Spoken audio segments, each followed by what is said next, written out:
कथा आती है ताज बेगम की।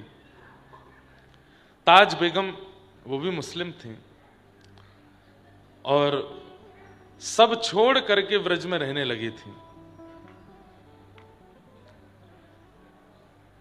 सुनो दिल जानी, उनका पद है, उर्दू भाषा में है थोड़ा सा। सुनो दिल जानी मेरे दिल की कहानी, तेरे हाथ हूँ बिकानी बदनाम भी सहूंगी। हूँ तो मुसलमानी सांवरे सलोने कुर्बान तेरी सूरत पे, हूँ तो मुसलमानी हिंदुआनी हूँ रहूंगी। सुनो दिल जानी मेरे दिल की कहानी, तेरे हाथ हूँ बिकानी बदनाम भी सहूंगी। और किसी ने कहा कि भाई तू एक तो मुसलमान नहीं है। ताज बेगम अकबर की पत्नी थी। ठाकुर जी की छवि देख करके इतनी मोहित हो गई, ना कभी कथा सुनी, ना किसी आचार्य का संग किया, ना किसी सत्संग में गई, ना कभी नाम जप किया, केवल अकबर के साथ व्रज में, अकबर तो राजा है, आया व्रज घूमने के लिए, साथ में आई थी, तो केवल श्रीनाथ जी का दर्शन कर लिया खिड़की में से। बस वही छवि देख करके ऐसा ज्वर चढ़ा कि वापस आगरा जाकर के खूब चिकित्सक आए लेकिन बुखार नहीं उतरा। तब अकबर ने कहा कि कैसे आप ठीक होगी? बोले कि मुझे व्रज छोड़ दीजिए, बस मुझसे और कुछ होगा नहीं, मुझे उनको देखते रहना है बस, और मेरे से कुछ बनेगा नहीं। कई बार बंधुओं हम पूर्व जन्म में भक्त होते हैं पर तब हमसे कुछ अपराध बन जाता है जिसके कारण अगले जन्म में हम ऐसे किसी योनि में या किसी परिवार में पहुंच जाते हैं जहां दूर दूर तक भगवत सत्संग चर्चा आदि नहीं, लेकिन फिर भी पूर्व जन्म का हमारा जो भक्ति भजन भाव था उसके कारण कभी कभी संचित रूप से हमें ठाकुर जी दिख जाते हैं, मिल जाते हैं और हम भजन में प्रवृत्त हो जाते हैं। कई लोग हिंदू हैं, कई लोग सनातनी हैं, कंठी माला पहनते हैं, घर में पूजा सेवा करते हैं, पर फिर भी इतना प्रेम नहीं कर पाते ठाकुर जी से। केवल और केवल नियम पूर्ति में ही उनका ध्यान ज्यादा रहता है, बाकी ठाकुर जी के प्रति इतना समर्पित नहीं हो पाते। पर कई लोग, अगर वर्षा हो रही है आकाश में और हिरण्यकश्यप तिरछी नजर से देख ले तो इंद्र की मजाल नहीं कि एक बूंद भी गिरा दे ऊपर से। इतना शासन हिरण्यकश्यप का। उस कुल में जन्मे श्री प्रहलाद जी महाराज, वो कैसे भक्त हो गए ठाकुर जी के? खूब मारने का प्रयास कर लिया, कुचलने का प्रयास कर लिया, अग्नि में जलाने का प्रयास कर लिया, पानी में डुबाने का प्रयास कर लिया, सब प्रयास कर लिए, लेकिन भजन गया नहीं चित्त से। वो 5 वर्ष की अवस्था में नृसिंह को प्रकट कर दिया। ये एक जन्म का तो नहीं हो सकता। बहुत कम उम्र में देखो, युवाओं, कई वृद्ध लोग कहेंगे कि युवाओं की इतनी प्रशंसा क्यों होती है? वो भक्ति कथा आदि सुनने लगते हैं तो उनकी इतनी प्रशंसा क्यों होती है? क्यों? क्योंकि वो बहुत कम उम्र में इतना भजन भाव कथा आदि सब श्रवण कर रहे हैं। अब बोलना तो नहीं चाहिए, परसों एक लाली आई, मिली हमको बाहर, बोली महाराज जी मेरे बोर्ड के एग्जाम में फिर भी भाग के आई हूं कथा सुनने के लिए। मैंने कि लाली तेरे घर वाले पकड़ लेंगे, फेल है गई तो? नहीं नहीं महाराज जी, एक पेपर में अगर री एग्जाम भी देना पड़े तो दे दूंगी, लेकिन एक बार कथा सुनना तो है। आप नैमिषारण्य आए हैं, मेरा घर यहां से दूर तो बहुत है, पर एग्जाम है, मैं दे लूंगी जाके, पर मुझे था एक बार कथा सुनूं, दर्शन कर लूं। और इतनी उत्सुक, चलते चलते गिर गई थी। तो युवाओं को ऐसे में देखता हूं ना तो मैं रुकता नहीं, मैं मिलता नहीं ज्यादा, क्योंकि मुझे वो अच्छा नहीं लगता कि मैं अपनी ज्यादा फोटो खिंचाऊं, पुजवाऊं खुद को। और भाई मैं बिचौलिया हूं, आपको उनसे संबंध करावे आया हूं, मुझसे संबंध मत बनाइए। बिचौलिया तो अच्छे परिवारों को मिलाता है। आप सुदृढ़ परिवार हो, ठाकुर जी सुदृढ़ वर हैं आपके लिए, मेरा काम मिलाना है। तो पर बिचौलिया ही छोरा के काजे छोरी देखे गए, खुद ही ब्याह करे आयो तो कैसो बिचौलिया? हम तो बिचौलिया हैं, इसलिए हम जल्दी जल्दी पहुंच जाते हैं कमरा में, चुपचाप बैठ जाते हैं भीतर। ठाकुर जी के संग लो ना सेल्फी। सूरदास जी ने किसी के संग सेल्फी नहीं ली, ठाकुर जी के संग सेल्फी है उनकी। मीराबाई की ठाकुर जी के संग सेल्फी है। करमेती बाई, जना बाई और ये ताज बेगम, इनके कहीं भी चित्र देखोगे, सोशल मीडिया पे भी निकालोगे, तो इनके संग ठाकुर जी का चित्र होगा। इसका मतलब क्या है? ठाकुर जी के संग चित्र है इनका। हमारे संग चित्र लेके क्या होगा? कुछ नहीं। ठाकुर जी के संग चित्र आवे आपका और आप ना खींचो, ऐसे कर्म कर जाओ कि पूरी दुनिया आपको ठाकुर जी के नाम से ही जाने। आज किसी लाली का नाम, किसी बालिका का नाम, किसी स्त्री का नाम मीरा होता है, तो मीरा वो नाम बताती मेरा नाम मीरा, उसका चिंतन ही नहीं होता, तुरंत गोपाल की मीरा का स्मरण हो जाता है। कोई अपना नाम भगवत संबंधी बताता है, ठाकुर जी की याद आती है। तो किसी ने कहा, अरे ताज, एक तो तू मुसलमान नहीं, ऊपर से बादशाह की बेगम, और यहां आकर के हमारे ठाकुर जी पर डोरो डाल रही है। तो अपनी अंतिम पंक्ति में कहती है, बंदी बनूंगी राधा महारानी जुकी, तू किनी बहाए नाम गोपिका कहूंगी मैं। सब ब्रज में ताज बेगम को गोपिका बोलते थे, उसका नाम ही निकनेम पड़ गया था ब्रज में, गोपिका। सब गोपिका कह के बुलाते। तो मंदिर के बाहर बैठ जाती, अंदर जाने को उनको अनुमति नहीं थी। तो आने वाले दर्शनार्थियों से पूछती, आज ठाकुर जी ने क्या पहना है, कैसा सिर पे मुकुट है, कैसे कानों में कुंडल है, सब बताते। तो ताज बेगम अब धीरे धीरे अपनी भक्ति में वर्धन कैसे कर रही है? सुबह उठ के स्नान ध्यान करके विचार करती है, आज ठाकुर जी ने नीली पोशाक पहनी होगी, नीली पोशाक पर मोतियों की माला होगी, आज सिर पर ठाकुर जी ने कूल्हे धारण किया होगा, नहीं मुकुट पहना होगा, नहीं पाग पहनी होगी, और पाग ऐसे वर्ण की होगी, उस पाग पर ऐसा सिरपेच होगा, उस पे ऊपर ऐसी माला होगी, कानों में मकराकृत कुंडल होंगे, आज ठाकुर जी ने गुलाब का इत्र धारण किया होगा। पहले ही सोच के जाती है और मंदिर के बाहर जाकर के खड़ी हो जाती है, कांपने लगती है, कहीं मैंने जो सोचा वैसे नहीं हुए तो। भीतर से दर्शनार्थी आते हैं तो ताज बेगम पीछे दौड़ती है, कैसे हैं आज ठाकुर जी? नेत्र बंद करके बस घबरा रही है, कहीं ये विपरीत ना बता दें। जैसे ही सामने वाला बोलता, आज तो ठाकुर जी ने नीली पोशाक पहनी है, मोतिन की माला पहनी है, सिर पर पाग पहना है, ऐसा सिरपेच है, मकराकृत कुंडल है, और आज ठाकुर जी की इत्र फुआ प्रसादी मिली, गुलाब का इत्र धारण किया है। सुनते ही ताज बेगम वहीं नृत्य करने लगती, वहीं नाचने लग जाती और नृत्य करके आनंदित हो जाती। मुझे मंदिर जाने की आवश्यकता नहीं है, क्यों? मेरे ठाकुर मेरे चित्त में आके मुझे बता जाते हैं कि आज क्या पहन रहे हैं। ऐसी ताज बेगम, हाँ, बहुत सुंदर चरित्र है ताज बेगम का।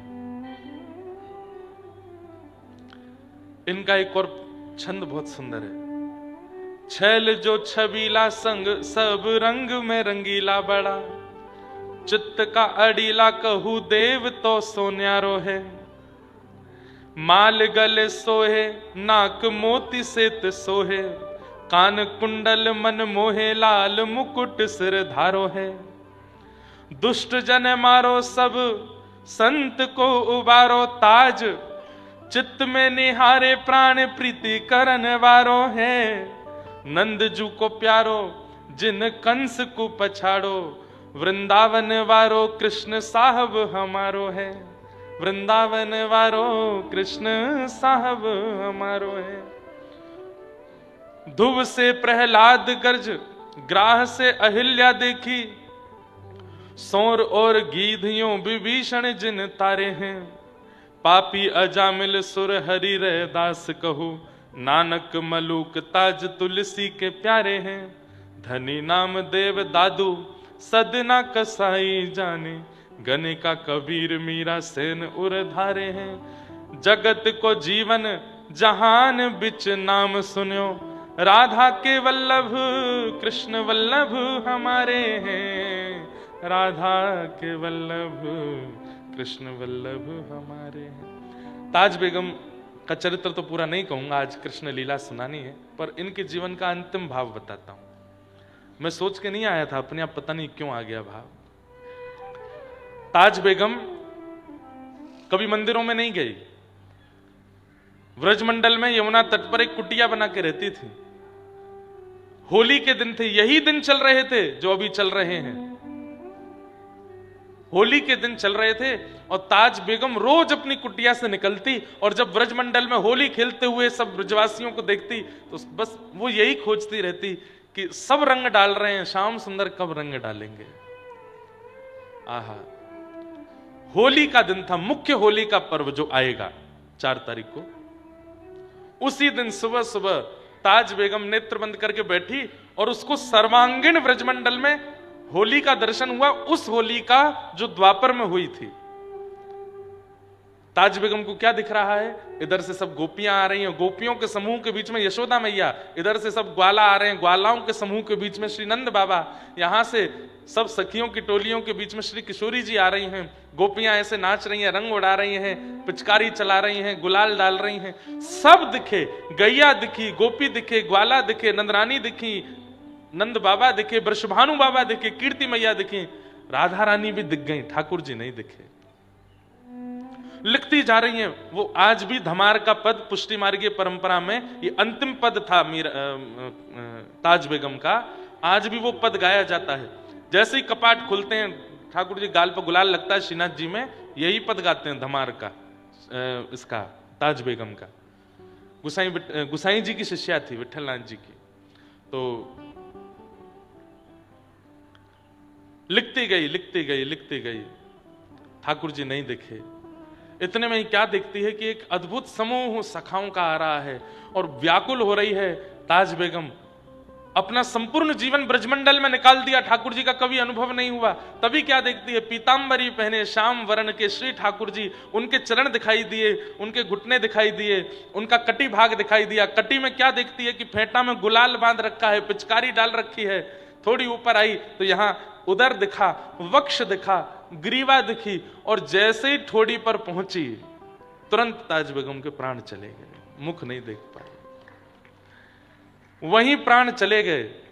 तो ताज, अब पद लिखने वाले जो होते हैं वो अंतिम कड़ी में अपना नाम जरूर लिखते हैं, कई लिखते हैं कई नहीं भी लिखते, और कईयों की एक छाप होती है। जैसे हम कोई पद रचना करते हैं तो हम छाप गिरधर की देते हैं, अपने ठाकुर जी की छाप, अंतिम पंक्ति में गिरधर नाम आएगा। एकमात्र राधा रमणम हरे हरे है, उसमें इंद्रेश नाम है, वो नाम भी पूज्य मलुकपीठ वाले महाराज जी ने लिखा, हमने नहीं लिखा। वो अंतिम पंक्ति जो है वो उनकी रचना है, बाकी पूरा पद हमने लिखा।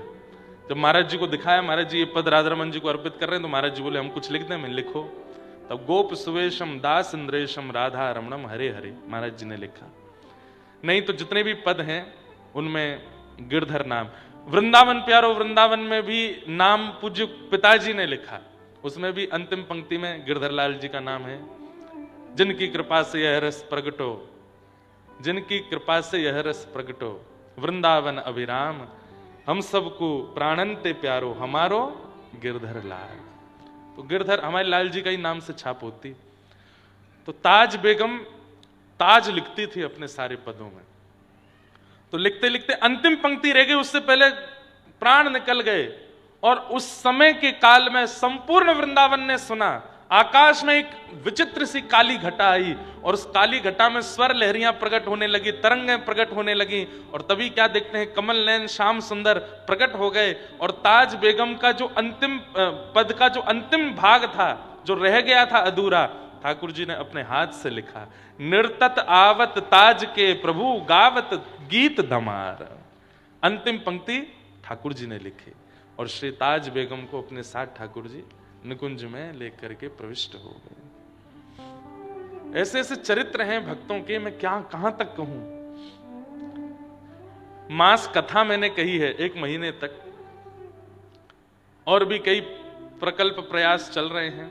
एक बार मन है कि केवल कभी ठाकुर जी अनुग्रह करेंगे साल में 2 साल में एक स्थान पर बैठ करके कम से कम 108 दिन तक 108 भक्तों के चरित्र सुनाने, और वो चरित्र ऐसे हों जिनको सुनकर के व्यक्ति का। और एक बात आपको स्पष्ट बता दूं, ठाकुर जी की लीला सुन के इतना परिवर्तन चित्त में नहीं होता, भक्त चरित्र सुन के हो जाता है। भक्त चरित्र हृदय का मार्जन कर देता है।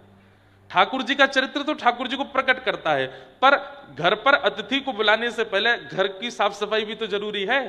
तो घर की साफ सफाई तो भक्त चरित्र करते हैं। हृदय की जो मार्जन स्थिति है उसको हृदय के उपस्थित स्थान कहाँ ठाकुर जी बैठेंगे, कहाँ पाएंगे, कहाँ डोलेंगे, हृदय की इतनी स्थिति तो भक्त चरित्र ही करते हैं।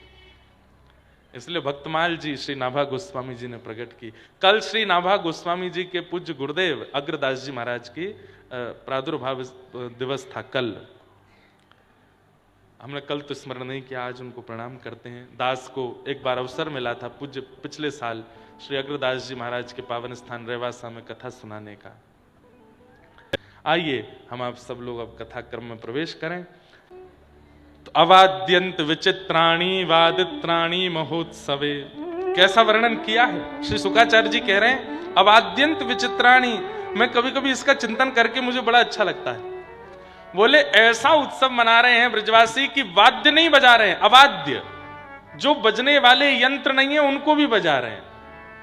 जैसे जब बच्चों में उत्साह प्रकट होता है स्कूल में, तो वो अपने पेन से ही अपने वो उसको बजाने लगते हैं, टेबल को बजाने लगते हैं, कभी अपने टिफिन को बजाने लगते हैं, कभी अपनी बोतलों को बजाते हैं। बच्चों को जब उत्साह करना होता है तो ऐसे ही कुछ ना कुछ। उत्साह का मतलब क्या होता है, ध्यान से सुनिए, उत्सव का मतलब क्या होता है? व्यवस्था युक्त होकर के क्रिया करना, वो उत्सव नहीं है। अब व्यवस्था को भी व्यवस्थित कर देना, उसको उत्सव कहते हैं। अब कई जगह आपने देखा होगा कि माताएं थाल पीटती हैं, जब वो बेलन से बजाएंगी उसको। ये कहां की परंपरा है? कोई शास्त्र में वर्णन तो है नहीं इसका। इसका वर्णन यही है, अवाद्यंत विचित्राणी, विचित्र वाद्य बजाए गए। जब ठाकुर जी का जन्म हुआ, आप माताएं बहनें सोची कहां ढोल नगाड़े वालों को बुलाने जाएंगे क्या? जो घर में रखे हैं बर्तन उन्हीं को ही बजाओ, उन्हीं से ही बजा बजा करके नंद घर आनंद भयो, जय कन्हैया लाल की, उत्सव मनाओ सब लोग। बालक अपना मुंह खोल करके अपने गाल बजा रहे हैं, विचित्र विचित्र आवाज मुख से निकाल रहे हैं, हाथ को शंख बना करके उससे विचित्र आवाज निकाल रहे हैं। कोई बहुत तगड़ा बिल्कुल लंबोदर दिख जाए तो ओ देख ढोल आयो, यही बजाओ। उसी के पेट पर ही कुछ बजा रहे हैं, नंद घर आनंद भयो, जय कन्हैया लाल की, यशोदा के लाला भयो। कोई बिना बाल वाले आए गए तो उनके सिर पर चढ़ के उसके सिर पर ही तबला बजा रहे हैं। और कभी किसी के संग ऐसा कर भी रहे हैं तो उसको बुरा भी नहीं लग रहा है, वो भी नाच रहा है, आनंद घर आनंद भयो, जय कन्हैया। ऐसे उत्सव मनना है व्यवस्थित। किसी को यह नहीं पता कि हमने भोजन किया कि नहीं, हमने पानी पिया कि नहीं, हम सोए कि नहीं, बस उत्सव चलता ही जा रहा है, चलता ही जा रहा है। और 6 महीने तक चलता रहा। हमारे पुष्टि मार्गियों की माने तो पुष्टि मार्गी तो कहते हैं 1 साल तक चलता रहा। क्यों? पुष्टि मार्गी परंपरा में आज भी ठाकुर जी की छठी उत्सव, आप लोग कहीं भी जाएंगे, रामनवमी के 6 दिन बाद छठी उत्सव राम जी का होता है। राधाष्टमी के 6 दिन बाद राधा जी की, किशोरी जी की छठी मनाई जाती है। पर हमारे पुष्टि मार्गी कई परंपराओं में ठाकुर जी की छठी जन्माष्टमी से 1 दिन पहले होती है। मतलब भादों की सप्तमी को ठाकुर जी की छठी उत्सव, अगले दिन जन्माष्टमी। आप कहोगे ये कैसे? तो कहते हैं यशोदा मैया 1 साल तक भूल गई लाला की छठी पूजनो। तब कोई ने आए के कही, बोले मैया कल लाला की जन्माष्टमी है, 1 वर्ष को है जाएगो। तब एक बूढ़ी मैया ने कही, अरे मैया तू तो ऐसी भूल गई लाला की छठी नहीं पूजी अभी तक। मतलब साल भर ऐसे निकला जैसे 2-4 दिन हो। तब यशोदा मैया ने ठाकुर जी 1 वर्ष के भय वासे 1 दिन पहले छठी पूजी। इसलिए कई परंपराओं में आज भी सप्तमी को छठी पूजते हैं, अष्टमी को जन्माष्टमी मनाते हैं। अद्भुत है। आनंद के क्षण ऐसे होते हैं कि उसमें समय कब व्यतीत होता है पता नहीं चलता। एक होती है सुख की घड़ी, एक होती है प्रसन्नता की घड़ी, और एक होती है आनंद की घड़ी। सुख की घड़ी में थोड़ा पता चलता है समय का, प्रसन्नता की घड़ी में भी थोड़ा बहुत अनुभव होता है, पर आनंद की घड़ी में बिल्कुल पता नहीं चलता। और कई जगह ऐसा होता है वहां 5 दिन भी लगते, कब हो 7 दिन पूरे, कब जाएं यहां से, ऐसा भी अनुभव होता है। हमको कथा में तो ऐसा कहीं भी अनुभव होता नहीं है। वैसे कई जगह आयोजक ही बड़े खतरनाक मिल जाते हैं, उनसे बच के भागने का मन करता है, कैसे भी जाएं यहां से। अब तो भगवत कृपा से सब भाव वाले ही मिलते हैं हमको, कथा कराने वाले। किसी समय में ऐसे ऐसे कथा कराने वाले भी मिले हैं कि बस राघव जी जैसी स्थिति हमारी हुई, राम जी जैसी, कि तुम्हारे वस्त्र आदि हमने नहीं रखे हैं, ये हमारी बहुत बड़ी कृपा है, दक्षिणा की उम्मीद मत करो, चलो जाओ। कई बार ऐसी कथाओं का भी हमने अनुभव किया है। 7वें दिन कथा मंच पर आए तो देखे यजमान जी है ही नहीं, फरार हो गए परिवार सहित। पंडाल वाले, बिजली वाले, भोजन वाले सब खड़े थे लाइन से। बोला हमारा पेमेंट दे के जाओ। मैंने हमें हमारा ही नहीं मिला। ऐसे ऐसे भी मिले। बीच में एक काल ऐसा आया था कथाओं के बीच में, बड़ा डर लगता था चित्त में, भाई कैसे कैसे आयोजक होते हैं, पर भगवत कृपा से, लाल जी कृपा से अब बढ़िया मिल जाते हैं, कोई ऐसी दिक्कत देते नहीं। लेकिन सहना सबको पड़ता है जीवन में। सहते शब्द के दो अर्थ होते हैं संस्कृत में। सहते शब्द के दो अर्थ होते हैं, एक अर्थ होता है सहना और एक अर्थ होता है जीतना। महाराष्ट्र के संत श्री विनोबा भावे कहते हैं कि जो सहता है वही जीतता है। जिसने सहा होगा वही जीतेगा, जिसने सहा ना हो, परिस्थिति कभी ऐसी ना बनी हो सहने वाली, तो जीतना बहुत मुश्किल है।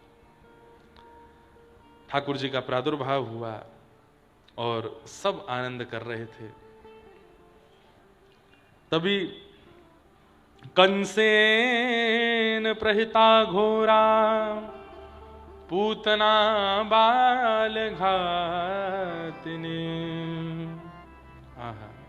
पूतना का आगमन हुआ और आचार्य चरण कहते हैं कि भक्ति मार्ग में सबसे पहली, अब देखो परीक्षाएं तो हर स्थिति में आती हैं, हर परिस्थिति में आती हैं, भक्ति मार्ग में भी परीक्षाएं होती हैं। ठाकुर जी के प्रकट होते ही 6 दिन के अंतराल में पूतना का आगमन हुआ। इसका मतलब क्या है, हम सब भक्ति मार्ग पर जब आते हैं, ठाकुर जी चित्त में आते हैं, तब भी पूतना आती है। पर पूतना का रूप क्या है, पूतना का स्वरूप क्या है? अपवित्रता। पूत यानी पवित्र, ना माने जो नहीं है वो पूतना है। अपवित्र विचार, अपवित्र स्वभाव, अपवित्र क्रिया, ये सब भक्ति मार्ग में पूतना का स्वरूप है। माला जपते हैं, कथा सुनते हैं, परिक्रमा करते हैं, लेकिन एकांत में बैठ करके अपवित्र विचार आ रहा है चित्त में, तो इसका मतलब पूतना का आक्रमण हो रहा है। कथा सुनते हैं, सत्संग करते हैं, लेकिन उसके बाद भी ईर्ष्या चित्त से नहीं जा रही है, दूसरे के प्रति प्रतिस्पर्धा की भावना नहीं जा रही है, तो इसका मतलब पूतना का आक्रमण है आपके चित्त पर। बंधुओं, भक्ति मार्ग शुद्ध करता है अंतःकरण को। यदि उसके बाद भी वही धूमिलता बनी हुई है, तो रावण में और हम में अंतर क्या है?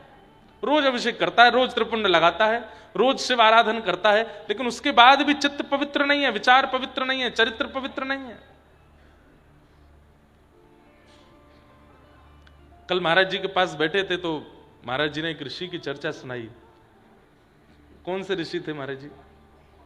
कुकुड, कुकुड द, अरे ट, कुकुट। ऐसी अद्भुत चर्चा महाराज जी बता रहे कि जब पुलस्त ऋषि के वंशधर रावण का राज्याभिषेक होना था, तो नैमिषारण्य से कुकुट ऋषि गए और उन्हीं को ही निवेदन किया गया कि आप ही इनके सिर पर मुकुट धारण करा के इनका राज्याभिषेक करो। तो कुकुट ऋषि कहते हैं कि इनका ही नहीं, यहां पर जितने पूर्व में जितने भी रावण हुए हैं, असंख्य रावणों को मैंने ही उनको यहां पर बिठा। रावण एक पदवी का नाम है, जो भी वहां बैठे उसका नाम रावण है।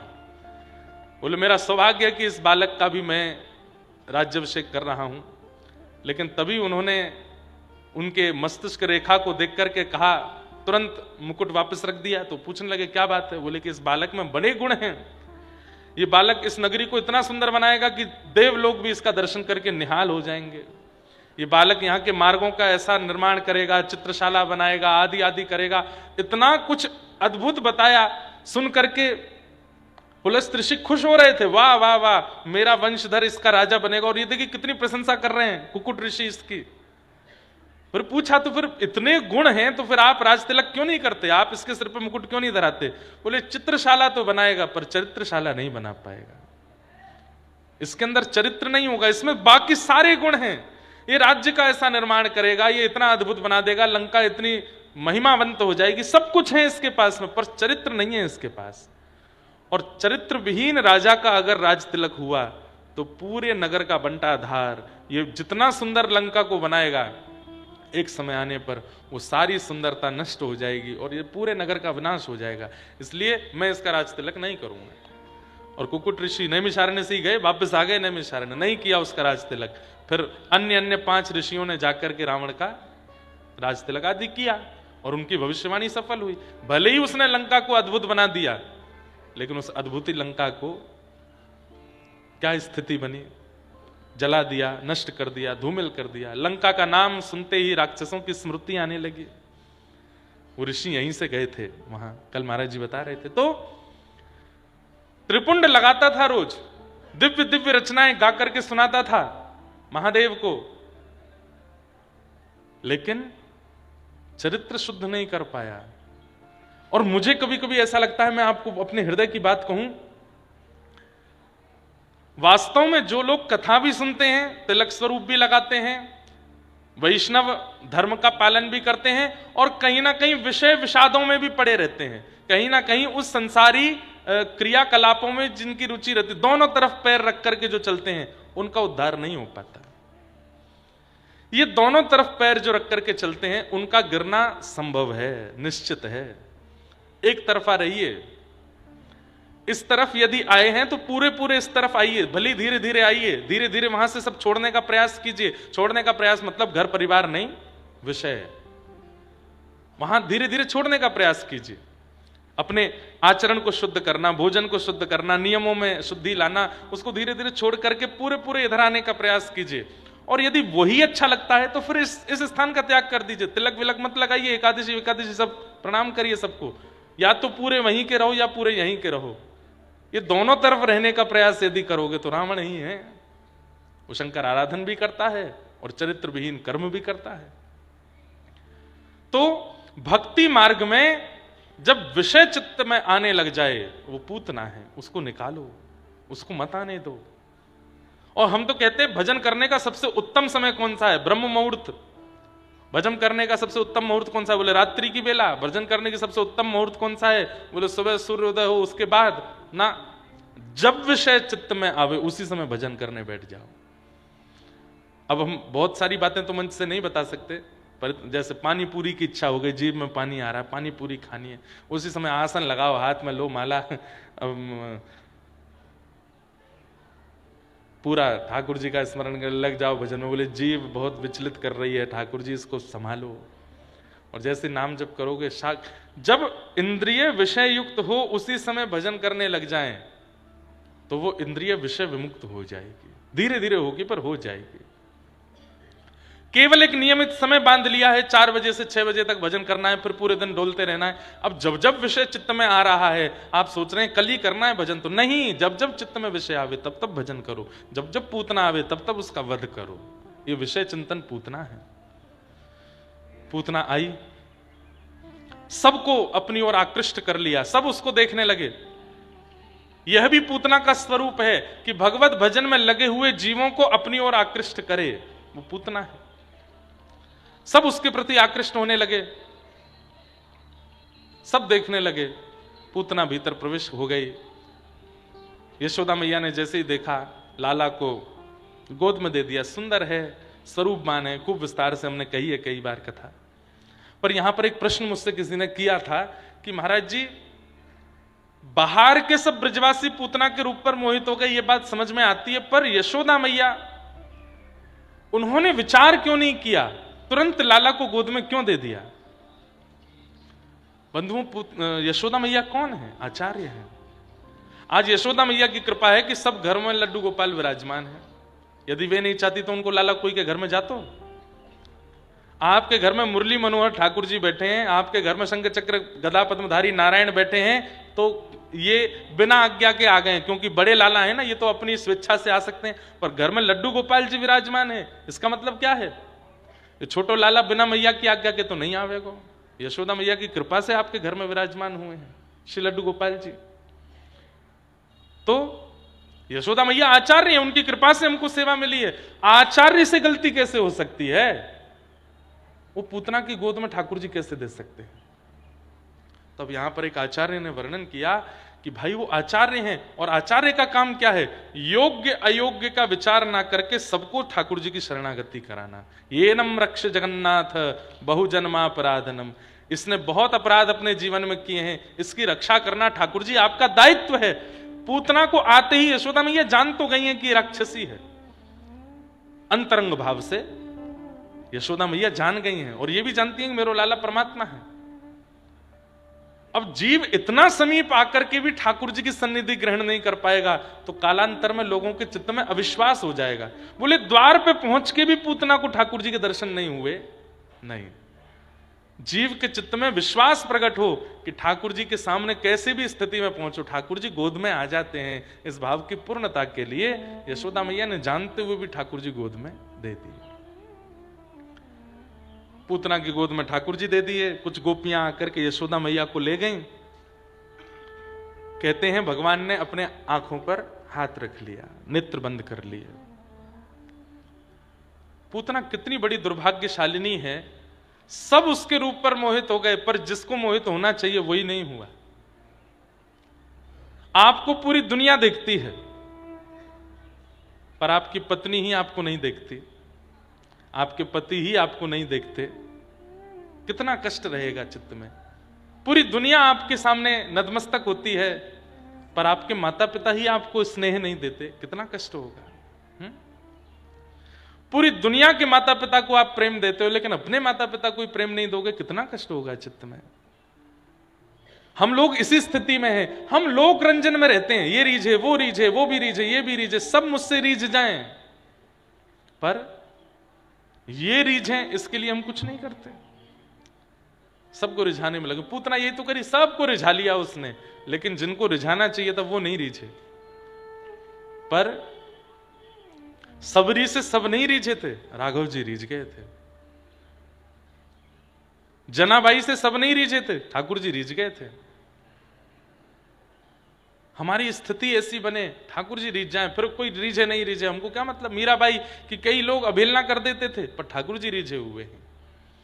क्रिया ऐसी करो, सब रीझे ना, ठाकुर जी रीझे, बस वो राजी रहें, वो प्रसन्न रहें, वो आपसे रीझे रहें। तो पूतना सबको रिझाती हुई आई, पर ठाकुर जी नहीं रीझे, नेत्र बंद कर लिए। अनेक भाव बताए जाते हैं ठाकुर जी ने नेत्र बंद क्यों किए। जैसे ही पूतना ने, इसके पीछे मुझे जो एक विशेष भाव लगता है वो ये कि पूतना अपने वास्तविक रूप में नहीं आई, इसलिए ठाकुर जी ने नेत्र बंद किए। आप जैसे हो वैसे ठाकुर जी के सन्मुख नहीं जाओगे तो ठाकुर जी नजर फेर लेंगे, ठाकुर जी नजर मूंद लेंगे। ठाकुर जी कहेंगे है तो पाखंडी, है तो ढोंगी, है तो दारी को बड़ो ऊधमी, मेरे सामने देख कैसे संत बन के आए हो। ठाकुर जी नेत्र बंद कर लेते हैं। नहीं, जैसे हो। मैं कहता हूं वंशी अधर पर क्यों लेटती है, क्योंकि पोली है और अपने पोलेपन को छुपाती नहीं है, ठाकुर जी के आगे प्रकट कर देती है, इसलिए ठाकुर जी अधर पर धारण करते हैं। तबला क्यों नहीं बजाते, पोला है लेकिन छिपा के रखता है। सितार क्यों नहीं बजाते ठाकुर जी, पोला है भीतर से, तंबूड़ा है लेकिन छिपा के रखता है। अपने दोषों को जो छिपा लेता है, दोषों का निवारण नहीं करता, दोष छिपाता है, ठाकुर जी उसको धारण नहीं करते, पर छिद्र होते हुए भी प्रकट कर देती है ठाकुर जी के आगे। ठाकुर जी अधर पर बिठाते हैं उस वंशी को। अच्छा हूं या बुरा हूं, जैसा भी हूं तुम्हारा, अच्छा हूं या बुरा हूं, जैसा भी हूं तुम्हारा, ठुकराओ ना मुझे अब चरणों में सर झुकाऊं, ठुकराओ ना मुझे अब चरणों में सर। हे प्रभु मुझे बता दो चरणों में कैसे आऊं, हे प्रभु मुझे बता दो चरणों में। अच्छा हूं या बुरा हूं, जैसा भी हूं तुम्हारा, ठुकराओ ना मुझे, अब मुझे स्वीकार करो नाथ। ये स्तुति होनी चाहिए ठाकुर जी के आगे जाकर के, मैं जैसा भी हूं नाथ आपका हूं, मुझे स्वीकार करो। मुझ में ये अवगुण है, मुझ में ये दोष है, मुझ में ये कमियां हैं, बता दो ठाकुर जी को जाके। कौन कुटिल खल कामी मौसम, कौन कुटिल खल कामी, जो तन दियो ताहि बिसरायो, जो तन दियो ऐसो नमक हरामी, ऐसो नमक मौसम कौन कुटिल खल कामी, मौसम कौन कुटिल। सूरदास जी कहते हैं तो ठाकुर जी के सामने स्वीकार कीजिए आप जैसे हो। रूप बदल के जाओगे तो आप पूतना हो ठाकुर जी के लिए, नजर फेर लेंगे, छुपा लेंगे, नहीं देखेंगे आपको। भगवान ने पूतना को नहीं देखा और पूतना ने अपना पयोधर जैसे ही भगवान के मुख में दिया, विष को पिया, रस तत्वों को पिया, प्राण ही समम रोष समन्वितो पिबत, जैसे ही प्राण पीने शुरू किए घबराहट होने लगी पूतना को, अपने वास्तविक रूप में प्रकट होने लगी। राक्षसों का स्वभाव है, और राक्षसों का नहीं, हर उस व्यक्ति का स्वभाव है जो अपने रूप को बदल के दुनिया के आगे रहता है, अंत काल में उसकी वास्तविकता एक ना एक दिन सामने आ ही जाती है। भाई कितना भी रूप बदल लो, वास्तविकता छुपे नहीं छिपेगी, इसलिए वास्तविकता में रहो। ज्यादा से ज्यादा क्या होगा, 40 की जगह 4 लोग प्रेम करेंगे, 40 नहीं करेंगे। अपनी वास्तविकता में रहो, छुपाने की आवश्यकता नहीं है। हम व्यास हैं लेकिन हमको क्रिकेट अच्छा लगता है तो हम खेलते हैं। कई लोगों ने हमको बोला ये कोई व्यास की मर्यादा है? मैंने कहा भैया कहीं तो बचपन रहने दो चित्त में। वैसे ही महाराज बना करके इतना बड़ा बड़ा दिखाते हैं, तुम ऊपर ही रहो, तुम निकलो ही मत, तुम ऐसे रहो, तुम ये मत करो। ठीक है, मर्यादा में रहना भी चाहिए, पर ठीक है थोड़ा बहुत उत्सव बच्चों के संग खेल लें। कई जगह मेरे को टोक देते हैं लोग बाग, मां मैं फिर खेलने ही नहीं जाता। व्यास होके आप क्रिकेट खेलते हो, व्यास होके आप ऐसे घूमते हो, व्यास होके आप यहां जाते हो, व्यास होके आप गाने गा रहे हो, व्यास होके ये कर रहे हो, संगीत का माध्यम कथा में ले रहे हो। इस पे भी प्रश्न चिन्ह उठता है कि कथाओं में संगीत क्यों कर रहे हैं, बिना संगीत की कथा होनी चाहिए। हम कहते हैं तस्मात् केनाप्य पायेन मनः कृष्णे निमेषयेत्, किसी भी उपाय से सही मन कृष्ण में लगना चाहिए। आज कथा सुनकर के हम मानते हैं 2-2.5 लाख लोग वृंदावन जा रहे होंगे, पर आज जगन्नाथ चकानैन कीर्तन सुन के 10 लाख लोग जगन्नाथपुरी जा रहे हैं। आज करके इशारों भजन सुनकर के लाखों लोग बरसाने जा रहे हैं। आज वृंदावन प्यारो वृंदावन भाव सुनकर के कितने लोग सप्त निधियों के दर्शन कर रहे हैं। बाईसा ने भजन गाया, सूरदास ने भजन गाया, कुम्मन दास ने भजन गाया। हम लोग कहते हैं आप भजन मत गाओ, नहीं गाते। हम तो सच बताएं बहुत कम गाते हैं, 1-2 याद आता है कथा में तो गा देते हैं, इतने नहीं गाते। पर सब चीजों पर बहुत लोगों को ऐसा रहता है, अरे अपनी वास्तविकता में रहो। प्रिय है खेल खेलना तो खेलो, खूब आनंद करो। एक जगह कहीं कथा थी तो वहां पैदल आने में बहुत भीड़ पकड़ लेती थी, गाड़ी के लिए रास्ता में जगह नहीं थी, तो हमने स्कूटी मंगा ली। हम स्कूटी से जाते कथा करने, सीधे जाके व्यास मंच पे ही रुकता मैं। बोले ये कैसे व्यास जी स्कूटी चला के आते व्यास मंच पे? हमने किया उसमें क्या बदलूं, मेरे को 3 घंटे जो यहाँ कहना है बैठ के, उससे आपका परिवर्तन होना है ना। अब मैं स्कूटी चलाऊं, क्रिकेट खेलूं, उससे कुछ होना तो है नहीं, तो करने दो हमको। अपनी वास्तविकता में रहिए, बहुत आडंबर में रहने की आवश्यकता नहीं है, नहीं तो आप पूतना हो। जैसे ही पूतना के प्राणों को पीना शुरू किया, विशाल विकराल स्वरूप धारण कर लिया, पूतना राक्षसी बन गई। और जैसे ही राक्षसी बनी, ठाकुर जी ने तुरंत नेत्र खोल करके पूतना को देख लिया। हाँ अब आई ना अपने असली रूप में, अब देखूंगा। चार्थे स्वविज्ञ स्वराट, वे अविज्ञ हैं, अनविज्ञ नहीं है, वो सब जानते हैं, इसलिए उनके सामने छिपाव मत रखो। भगवान ने प्राण शमम रोष शमन वितो पिबत, प्राणों को पी लिया, विशाल विकराल पूतना का वध हो गया, मर्दन हुआ। बोलो पूतना मर्दन गोपाल की। विशाल पूतना का शरीर गिर पड़ा, जोर की आवाज आई, ब्रजवासियों ने जाकर के पूतना के शव का संस्कार किया। ठाकुर जी को अब हमारे पूज्य नाना जी एक बहुत सुंदर बात कहते, महाराज जी हमारे नाना जी भी पुष्टि मार्गीय थे। इसलिए पुष्टि मार्ग के लक्षण हमारे अंदर पूज्य नाना जी से आए हैं। हमारे नाना जी कहते, कई सुबोधनी जी के भाव भी सुनाते थे और कई अपने मन के भाव भी सुनाते थे। बोले ठाकुर जी की हर लीला में, चाहे वो राक्षसों के संग भी लीला कर रहे हैं, वहां भी भक्त उद्धार है, वहां भी राक्षस प्रधान नहीं है, किसी भक्त पर कृपा करनी है ठाकुर जी को। तो हमारे पूज्य नाना जी कहते, बोले लाला जी पूतना मर्दन लीला कहा भाई? मैंने कहा भाई नाना जी। तो बोले ठाकुर जी कौन के काजी आए हैं पृथ्वी पे? मैंने कहा गौ ब्राह्मण संत प्रतिपालक हैं ठाकुर जी। विप्र धेनु सुर संत हित लिन्न मनुज अवतार। विप्र धेनु यानी कि गैया, सुर यानी कि देवता, और संतों के लिए ठाकुर जी मानव बनकर के पृथ्वी पे आए हैं। पर ठाकुर जी के जन्म को 6 दिन है गए, विप्रन ने स्वस्ति वाचन कर दियो, देवता के रूप में महादेव आके दर्शन करके चले गए, सबने आकर के ठाकुर जी को अवलोकन कर लियो, लेकिन अभी तक गैयान को दर्शन नहीं भयो ठाकुर जी को। तो गौशाला में खड़ी खड़ी गैया सब रम्मा रही हैं, रो रही हैं, अरे लाला तुम रहन दो, तुमने छल किया हमारे संग, हमारे काज आए हो और हमसे ही नहीं मिले अभी तक आए करके। तो ठाकुर जी बोले अरे 6 दिना को मैं गैया कैसे आऊं चल के? अब घुटमुन चलना सीख जाऊंगा तो आ जाऊंगा गौशाला। नहीं नहीं, आप हमारे लिए आए हो, 6 दिना के आप है गए, हम कैसे हमें अंदर दर्शन करवे? कोई योजना बनाओ, हमारे पास आओ। ठाकुर जी बोले रुक जाओ, जे पूतना आ रही है भाई। जैसी पूतना आई तो विशाल विकराल पूतना नंद भवन से जैसे ही बाहर निकली तो ठाकुर जी पयोधर पर बैठे हैं, और पयोधर पर बैठे भाई ठाकुर जी को लेके जैसे ही आकाश मार्ग की ओर लंबी चौड़ी हुई तो जितने लोगों को दर्शन नहीं हुआ सबने ठाकुर जी को देख लिया, और गौशाला में खड़ी खड़ी गैयाओं ने भी ठाकुर जी का अवलोकन किया।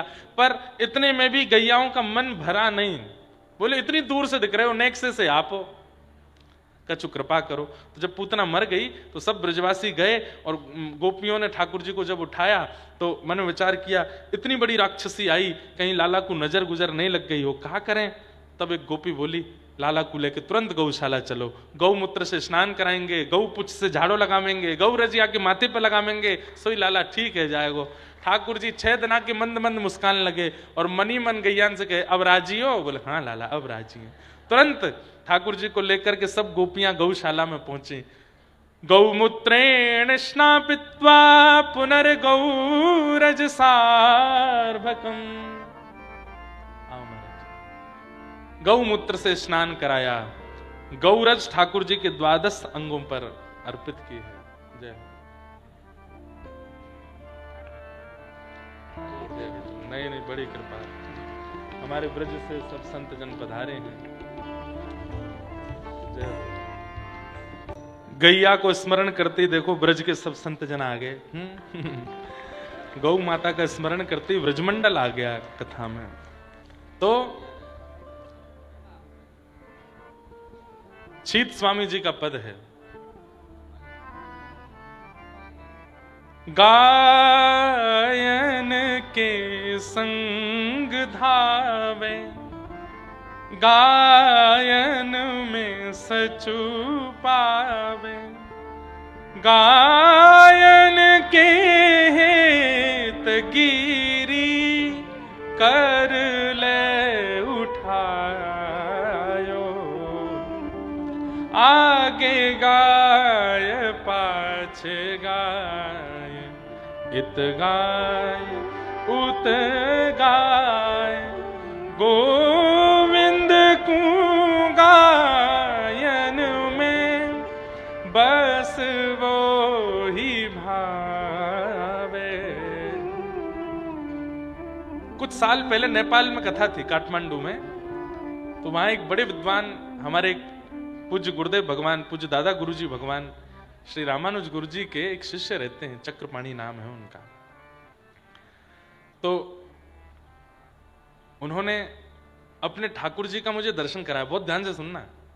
छोटी सी एक डलिया सी थी, उसमें शालिग्राम भगवान थे, उनकी वो मुक्तिनाथ भगवान की सेवा करते। तो मुझसे बोले हमारे ठाकुर जी का दर्शन करो। मैं दिखाओ।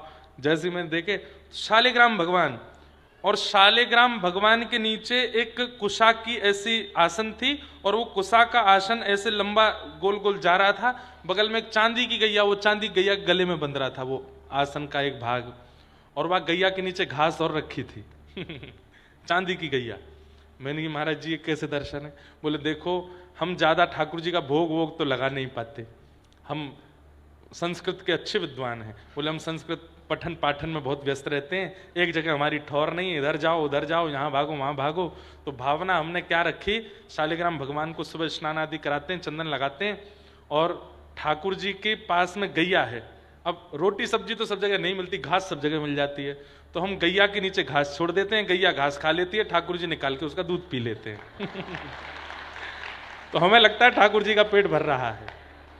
मैंने बहुत बढ़िया, वो ठाकुर जी को भोग नहीं लगाते, गैया को घास खिलाते हैं रोज। तो एक दिन बोले, रोने लगे, नेत्रों में अश्रु आ गए। मैंने कहा क्या हुआ? बोले हमारे मन में किसी ने हमको टोक दिया, बोले कि आप गलत कर रहे हो, ठाकुर जी का भोग नहीं लगाते, गैया के नीचे घास धर देते हो, और ये उचित बात तो नहीं है। तो मुझे रात्रि में स्वप्न आया कि कहीं मैं गलत तो नहीं कर रहा हूं, कहीं ऐसा तो नहीं है कि मैं तो भावना रखता हूं कि गैया को मैं घास खिलाता हूं, गैया दूध देते, ठाकुर जी पी लेते होंगे, कहीं ऐसा तो नहीं है 10-15 महीना से भूखे ही बैठे हूं। तो मैंने कहा, फिर बोले अगले दिन महाराज मैंने ठाकुर जी से प्रणाम करी, आज मुझे कोई संकेत कर देना कि आप दूध पीते हो कि नहीं तो मैं कुछ व्यवस्था करूं आपकी। मैंने फिर क्या हुआ? बोले हम सुबह घास धर के गैया के सामने, छोटी सी चांदी की गैया, छोटी वाली, इतनी बड़ी वाली, उसके नीचे घास धर के गए, और महाराज जी सुबह पढ़ाने गए, विद्यार्थियों को पढ़ा करके, और संध्या करने के लिए जब हम आए, हमने जैसे ही ठाकुर जी खोले, मैंने क्या हुआ, बोले सबरी घास गायब थी, तो वो गैया खा गई उसको। तो बोले उससे ये प्रमाणित हो गया मन में कि गैया घास खा रही है, इसका मतलब दूध भी दे रही है, और ठाकुर जी पी रहे होंगे। आप ऐसा मत करना कहीं सुन के, आप लोगों को कहीं लगे कि भाई 56 भोग बनाने पड़ते हैं, बढ़िया है, गैया एक छोटी लिया, उसको ही घास खिलाते रहो, ठाकुर जी पाएंगे नहीं। उनकी भावना थी, हमने केवल आपको इसलिए बताई कि देखो कैसे कैसे भाव से लोग रहते हैं।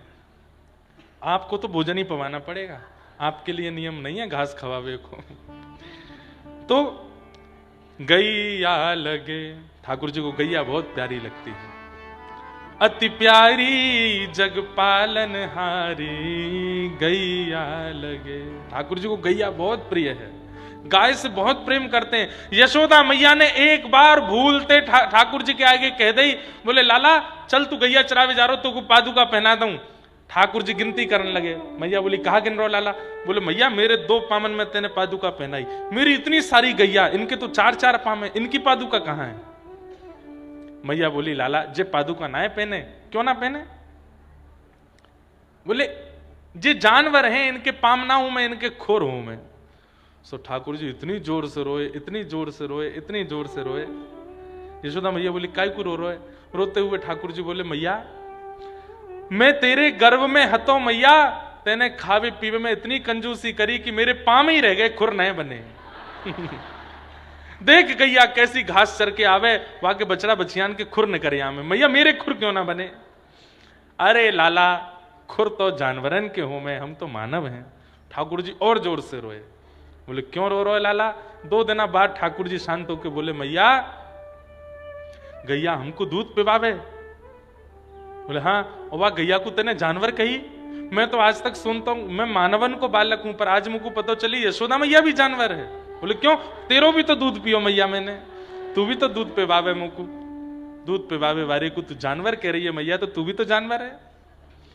यशोदा मैया ने कान पकड़े, बोले आज के बाद मैया तू गैया ते जानवर नहीं कहेगी, गैया तो मैया है मेरी, गैया तो मेरी है। वाद ना यशोदा मैया ने प्रण लिया, और गैया को कभी मैं जानवर नहीं कहूंगी। गैया जीव नहीं है, जानवर नहीं है, गैया मैया है, और हमारी नहीं लाला की मैया है, हमारे ठाकुर की मैया है गैया। वास्तव प्रेम करो। तो गौ सुख देने के लिए ठाकुर जी गौशाला में गए, और वहां जाकर के 6 दिन के ठाकुर जी को देखते ही असंख्य गैयाओं के थन से अपने आप दुग्ध की धार निकलने लगी। यशोदा मैया आनंदित हो गई, आहा देखो कैसो लाड़ कर रही है मेरे लाला सो सबरी गैया। एक एक गैया के पास ठाकुर जी को लेके गए। 6 दिन के ठाकुर जी हैं, और 6 दिन के बालक से गतिविधि तो होती नहीं, वो तो यूं ही पड़ा रहता है। पर धीमे धीमे ठाकुर जी ऐसे नजर घुमा घुमा के गैयाओं को देख रहे हैं। गैया लाला को देख करके नेत्रों से अश्रु बहा रही हैं। छोटे से ठाकुर जी को गैयाओं ने खूब आशीष दिया। 3 महीना के ठाकुर जी भय, करवट बदली। यशोदा मैया ने नंद बाबा से कई उत्सव मनाओ। बोले काय को? बोले लाला ने करवट ली है। गर्गाचार्य जी के पास जाकर के, सांडिल्य मुनि के पास जाकर के नंद बाबा ने कही, बोले लाला ने करवट ली है, कोई उत्सव बताओ। बोले कि करवट को कौन सा उत्सव हो गए? बोले अब एक ही लाला है, न उत्सव बताए दो। बोले करवट उत्सव करो। बोले वहां में कहा करें? बोले पूड़ी सब्जी की भोग वो प्रसादी ना करवाए के मालपुआ और रबड़ी चलन दो, बस मालपुआ और रबड़ी को जरा भंडारो करो। मालपुआ रबड़ी का जरा भंडारा हुआ, सारे ब्रजवासी आए जेमने के लिए, पाने के लिए। छोटे से गोपाल जी हैं, कोई गाल खींचे, कोई हाथ खींचे, कोई पाम खींचो, सब टकटकी लगा के देख रहे हैं अब करवट कब लेगो। जैसे ही ठाकुर जी ने करवट ली, महाराज ढोल नगाड़े ताशे बजने लगे, गुलाल उड़ने लगे आकाश में। इतने प्रसन्न हैं ब्रजवासी। क्यों? बोले अभी करवट ले रहा है, फिर उठनो सीखेगो, फिर बैठने लगेगो, फिर धीमे धीमे चलन लगेगो, और फिर नेक नेक बोलन लगेगो, और एक दिना फिर आवेगो लाला नंद भवन से बाहर, फिर हमारे घर आवेगो, हमारे यहाँ बैठेगो, हमारी गोद में रहेगो। उन सबकी प्रतीक्षा में सब ब्रजवासी इतने उत्सुक हैं कि बस आनंद निमग्न हो जाते हैं। सक्टासुर नाम का दैत्य आया, भगवान ने उसका वध किया। गर्गाचार्य जी महाराज ने आकर के ठाकुर जी का नामकरण संस्कार किया। 1 वर्ष के लाला भय और 1 वर्ष के ठाकुर जी का नामकरण संस्कार श्री गर्गाचार्य जी महाराज ने किया। कहा आपका ये लाला अनेक रूपों में हो चुका है पहले, इस बार ये कृष्ण वर्ण का है, इसलिए इदानिम कृष्णताम गतः, आपके इस लाला का नाम मैं कृष्ण रखता हूं। आसन वर्णास्त्रयो ह्यास्य गुह्यतो तनुगुम तनु शुक्ले रक्तस्तथा पीत इदानिम कृष्णताम गतः। आपका लाला कृष्ण बना है, इसलिए मैं इसका नाम कृष्ण रखता हूं। ठाकुर जी का नाम कृष्ण रखा। अब धीरे धीरे लाला नेक नेक बोरवे लगे हैं, और मुख से सबसे पहला शब्द ही ठाकुर जी के निकला है गैया। कौन सा? गैया। गैया जैसी बोलते भाई मैया ने सुनो, मैया दौड़ी दौड़ी गई, लाला दोबारा बोलिए, दोबारा बोल, कहा बोलो, कहा बोलो। सो मैया की ओर देख के बोले मैया। इतने में नंद बाबा दौड़े दौड़े आए, अरे मेहर मैंने कुछ सुनी, लाला ने कछु कही है, लाला ने दोबारा बोलियो। सो नंद बाबा की ओर देख के बोले बाबा। इतने में दाऊ दादा आ गए, छोटे से ठाकुर जी को छोटे से दाऊ दादा ने गोद में उठा लियो, बोले लाला बोल दादा, तो बोले दादा। आहा, सबके नाम अब तो धीमे धीमे तुतला के ठाकुर जी, अब तो लाइन लगी है महाराज ब्रजवासी की, सबरी गोपी आया है करके अपना नाम बुलवाए रही हैं। तोतली सी वाणी ठाकुर जी बोल पावे ना, इतने थक गए ठाकुर जी। अब गोपीन के इतने कठिन कठिन नाम, एक गोपी आके बोली लाला बोल चंद्रावली। ठाकुर जी बोले दारी 2 दांत निकले मेरे, अभी चंद्रावली बोलूंगा मैं। यशोदा मैया लाला को रोज सिखाती है, जैसे हम सब अपने बच्चों को सिखाते हैं, ऐसी मैया सिखाती है। लाला बता आंख कहां है, तो ठाकुर जी ऐसे करते हैं। लाला तेरी नाक कहां है, तो ठाकुर जी ऐसे नाक अपनी सुकुड़ते हैं। लाला तेरी जीभ कहां है, सब गोपियों को बोला मैं देखो मेरो लाला कितनो सुगड़ है, सब जाने, कछु पूछ लो जाते। तो एक गोपी के लाला आंख कहां है, तो ठाकुर जी करें ऐसे। लाला तेरे हाथ कहां है, तो ठाकुर जी ऐसे हाथ अपने करें। लाला तेरे पांव कहां है, तो ठाकुर जी ऐसे अपने पांव पे हाथ धरें। लाला तेरो पेट कहां है, तो ठाकुर जी ऐसे अपना हाथ घुमावे। तेरी जीभ कहां है, जीभ निकारे। एक गोपी चतुर, लाला तेरे कान कहां है, ठाकुर जी ने वाकी और देखो नहीं बताए। अरे मैया तेरो लाला जी तो जाने ही ना है वाके कान कहां है। अरे नाना मैंने बताइए, लाला बताते कान कहां है। सो ठाकुर जी उठे, वही गोपी के पास गए और वही के कान पकड़ के बोले ये रहे कान। मैं अपने कान का ही को पकड़ूं, मैंने कोई अपराध तो किया नहीं, मैं क्यों पकड़ूंगा। क्योंकि जैसे ठाकुर जी कहते ये रहे कान, सब गोपी कहते अरे नाना लाला क्षमा कियो क्षमा कियो। ठाकुर जी तो अभिज्ञ हैं, अनभिज्ञ नहीं है, सब जानते हैं। ऐसी सब लीलाएं ठाकुर जी ब्रजमंडल में कर रहे हैं। एक दिन ठाकुर जी रोने लगे, नेक बोलन लगे हैं। ठाकुर जी को एक सखा मधुमंगल वहां ने ठाकुर जी के कान भर दिए, बोले का भयो लाला मेरो तो ब्याह है व्यवहारो है। ठाकुर जी बोले ब्याह का होवे। बोले जैसे मैया भोजन पवावे, नवावे, धुवावे, श्रृंगार करे, मैया तो बड़ी बूढ़ी है जाए, वही की जगह एक युवा आ जाए, वो पत्नी के रूप में आ जाए, वही बना के खवावे, फूली फूली रोटी बनावे, ऐसा श्रृंगार करे, संग संग डोले, मेरो तो ब्याह व्यवहार हो। ठाकुर जी दौड़ के घर गए, नंद रानी यशोदा से के मैया मेरो ब्याह करा। कहां ते सीख के आयो, तो कैसे पतो ब्याह कहते के, मुझ सब पतो मैया, तू छुपावेगी तो मुझे पतो ना चलेगो। मेरे सखा मधुमंगल ने बताई मैया तू मेरो ब्याह करा दे। अब कैसू करा। मैया पहले तो हंसी, लाला तू ब्याह करेगो। बोला हाँ। 3 बरस को तो लाला तू है, अभी 3 बरस को है, छोटो सो लाला कैसे ब्याह कराऊं तेरो। हाँ तो मैया छोटो सो मैं छोटी सी बहू लिया, इतनी बड़ी बहू लिया कि मैं जेब में धर के गैया चरावे जायो करूं, जब मन करे तब जेब ते निकाल ले करूं। आहा, ठाकुर जी की मधुर बात। सब गोपियां सुनने के लिए आई। यशोदा मैया ने कही सब घूंघट कर लो, लाला ये सबरी बैठी हैं, जो तो बढ़िया लगे बात तो ब्याह कर ले। अब एक एक गोपी के सामने ठाकुर जी जामे घूंघट उठा में, अरे मैया जे तो कारी है या तो ना करूंगा। तो वो गोपी बोली तू भी तो कारो लाला, तू भी कारो, तेरी बहू भी कारी। ना ना, एक घर में एक अमावस्या ही ठीक है, एक तो पूर्णिमा रहनी चाहिए। मैया पूर्णिमा सी आवेगी, जे अमावस्या दो नहीं चलेंगी। एक के पास गए, वहां को घूंघट उठाए के बोले मैया जे तो बहुत धाम धुल्ला सी मोटी है, ठा लाला तू भी तो गदमत रासो है, तो मेरे हक को मक्खन खा जाएगी मैया, छीन के याते ना करूंगा ब्याह। सबरी गोपी, एक बड़ी बूढ़ी गोपी दूर बैठी थी, उसके एक भी दांत नहीं।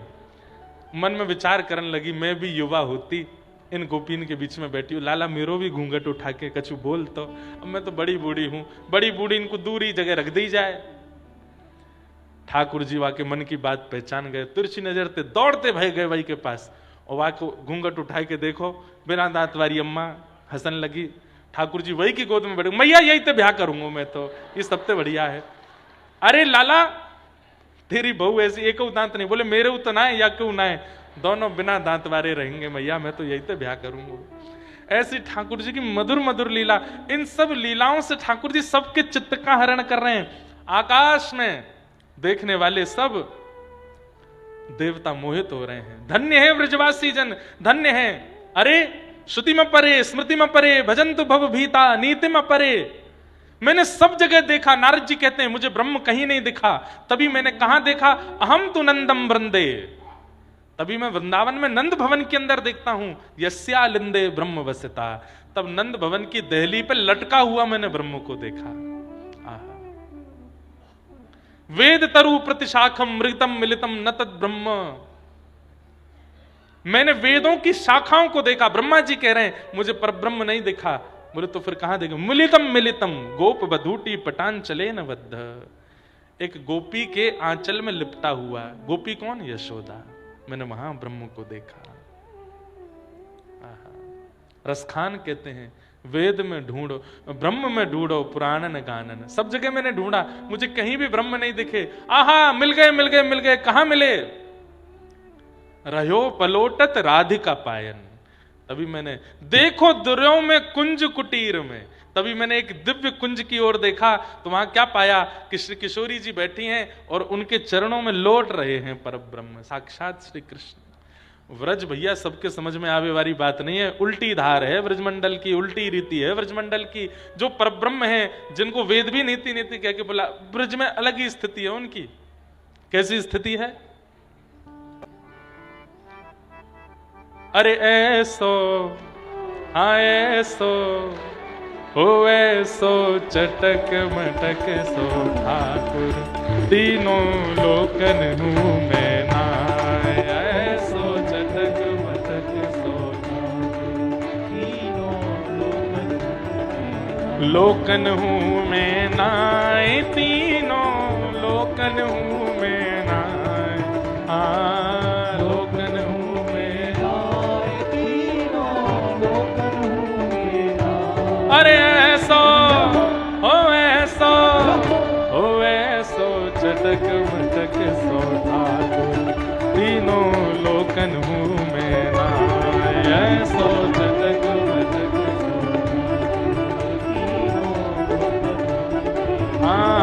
ऐसो चटक मटक सो ठाकुर, तीनों लोकन हूँ मैं नाय। ऐसो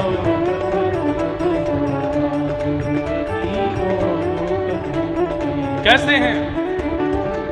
ब्रह्मा मोह कियो पछतायो, ब्रह्मा मोह कियो पछतायो, ब्रह्मा मोह कियो पछतायो, ब्रह्मा मोह कियो पछतायो।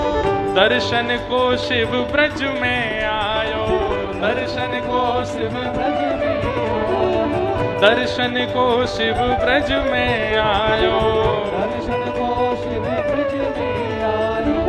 मान इंद्र को दूर भगायो, मान इंद्र को दूर भगायो, हाँ मान इंद्र को दूर भगायो, इंद्र को दूर भगायो। कैसे 7 दिनन तक गिरिवर धार्यो, 7 दिनन तक गिरिवर धारो, 7 दिनन तक गिरिवर धार्यो।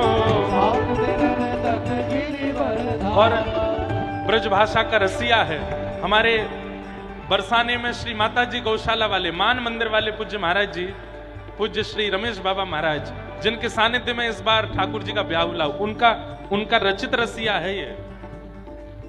ऐसो नहीं, सब देवन को देव, हाँ सब देवन को देव, सब देवन को देव, हाँ सब देवन को देव। तो ये व्रज में घेरे गाय, हाँ सब देवन को देव तो ये ब्रज में घेरेगा।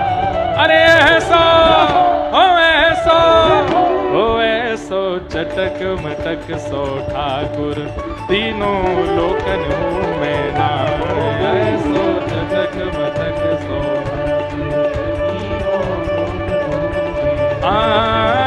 ऐसो चटक मटक सो ठाकुर, तीनों लोकन हूँ मैं नाम।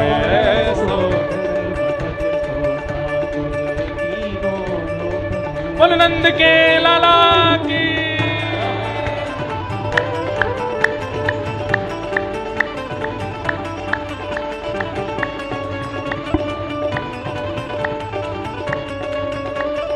कृष्ण कन्हैया लाल की।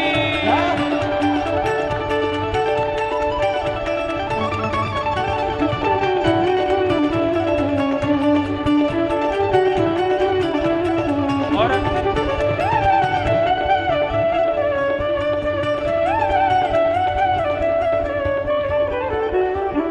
बड़े बड़े असुरन को मारो, बड़े बड़े असुरन को मारो, बड़े बड़े असुरन को मारो, बड़े बड़े असुरन को मारो।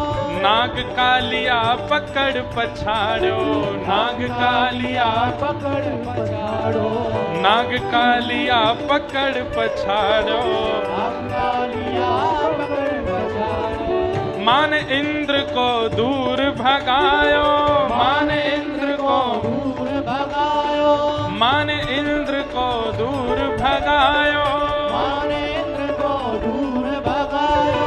7 दिनन तक गिरिवर धार्यो, 7 दिनन तक। गिरिवर धारो। कितने बलवान हैं ठाकुर जी, बड़े बड़े असुरन को मारो, नाग कालिया पकड़ पछाड़ो, लेकिन फिर भी ऐसो बलि तो, हाँ ऐसो बलि तो, ओ ऐसो बलि तो, हाँ ऐसो बलि तो। खेलन में ग्वालन सो पिट जाए, हाँ ऐसो बलि तो खेलत में ग्वालन अरे मिट जाए। भले ही कालिया नाग मारो हो, भले ही गिरिराज उठायो हो, पर मधुमंगल तनसुखा मनसुखा ठाकुर जी को घोड़ा बनाए थे, ऊपर चढ़ जाए, बोले चल घोड़ा टुक टुक चल। ऐसो बलि तो, हाँ ऐसो बलि तो। खेलन में ग्वालन सो पिट जाए, हाँ ऐसो बलि तो। खेलत में ग्वालन सो मिट जाए। अरे ऐसो ऐसो ओ ऐसो चटक मटक सो ठाकुर, तीनों लोकन में नाय। ऐसो चटक मटक सो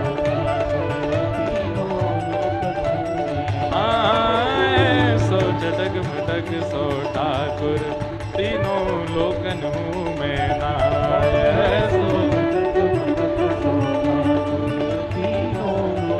जय हो।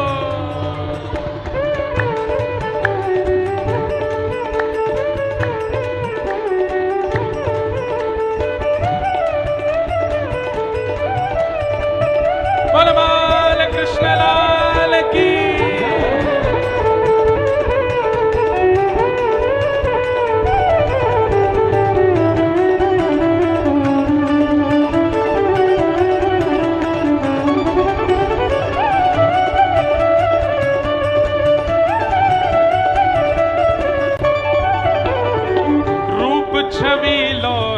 ब्रज सुंदर, रूप छबीलो है ब्रज सुंदर।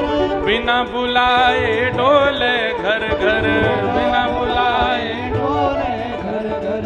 प्रेमी व्रज गोपिन को चाकर, प्रेमी ब्रज गोपिन को चाकर। हाँ प्रेमी व्रज गोपिन को चाकर, प्रेमी ब्रज गोपिन को चाकर।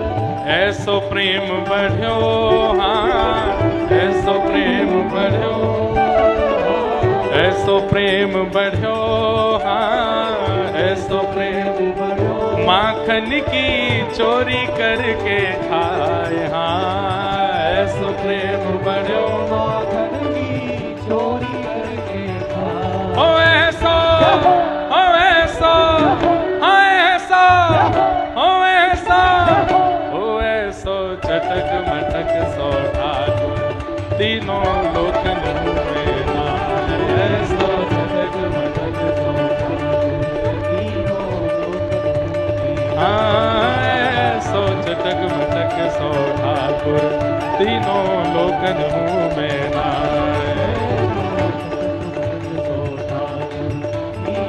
गोविंद बोलो हरि गोपाल बोलो, गोविंद बोलो हरि गोपाल बोलो। हरि गोविंद बोलो हरि गोपाल बोलो। गोविंद बोलो हरि गोपाल बोलो। श्री राधा रमण हरि गोविंद बोलो, राधा रमण हरि गोविंद बोलो। श्री राधा रमण हरि गोविंद बोलो। राधा रमण हरि गोविंद बोलो। हे गोविंद बोलो हरि गोपाल बोलो, गोविंद बोलो हरि गोपाल बोलो। हे गोविंद बोलो हरि गोपाल बोलो। गोविंद बोलो हरि गोपाल बोलो। श्री राधा रमण हरि गोविंद बोलो, हरि गोविंद बोलो। श्री राधा रमण हरि गोविंद बोलो। राधा रमण हरि गोविंद। ओ ऐसो, आ ऐसो, ओ ऐसो चटक मटक सो ठाकुर, तीनों लोकन में नाम।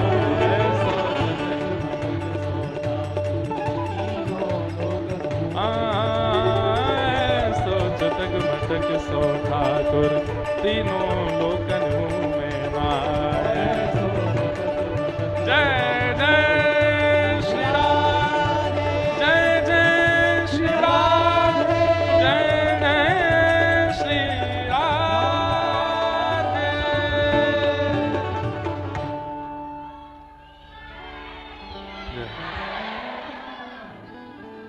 ऐसी ठाकुर जी लीला ब्रजमंडल में कर रहे हैं। श्रृंग्यग्निडम शशि जलद्विज कंटकेभ्य, क्रीड़ा परावति चलो स्वसतो निषिद्धुम, गृह्याणि कर्तुमपि यत्र न तज्जनन्यो, शोकातयापतुरलं मनसो नवस्थामु। श्रृंग्यग्निडम शशि जलद्विज कंटकेभ्य, ठाकुर जी किनके संग क्रीड़ा कर रहे हैं? क्रीड़ा परावति चलो स्वसतो निषिद्धुम।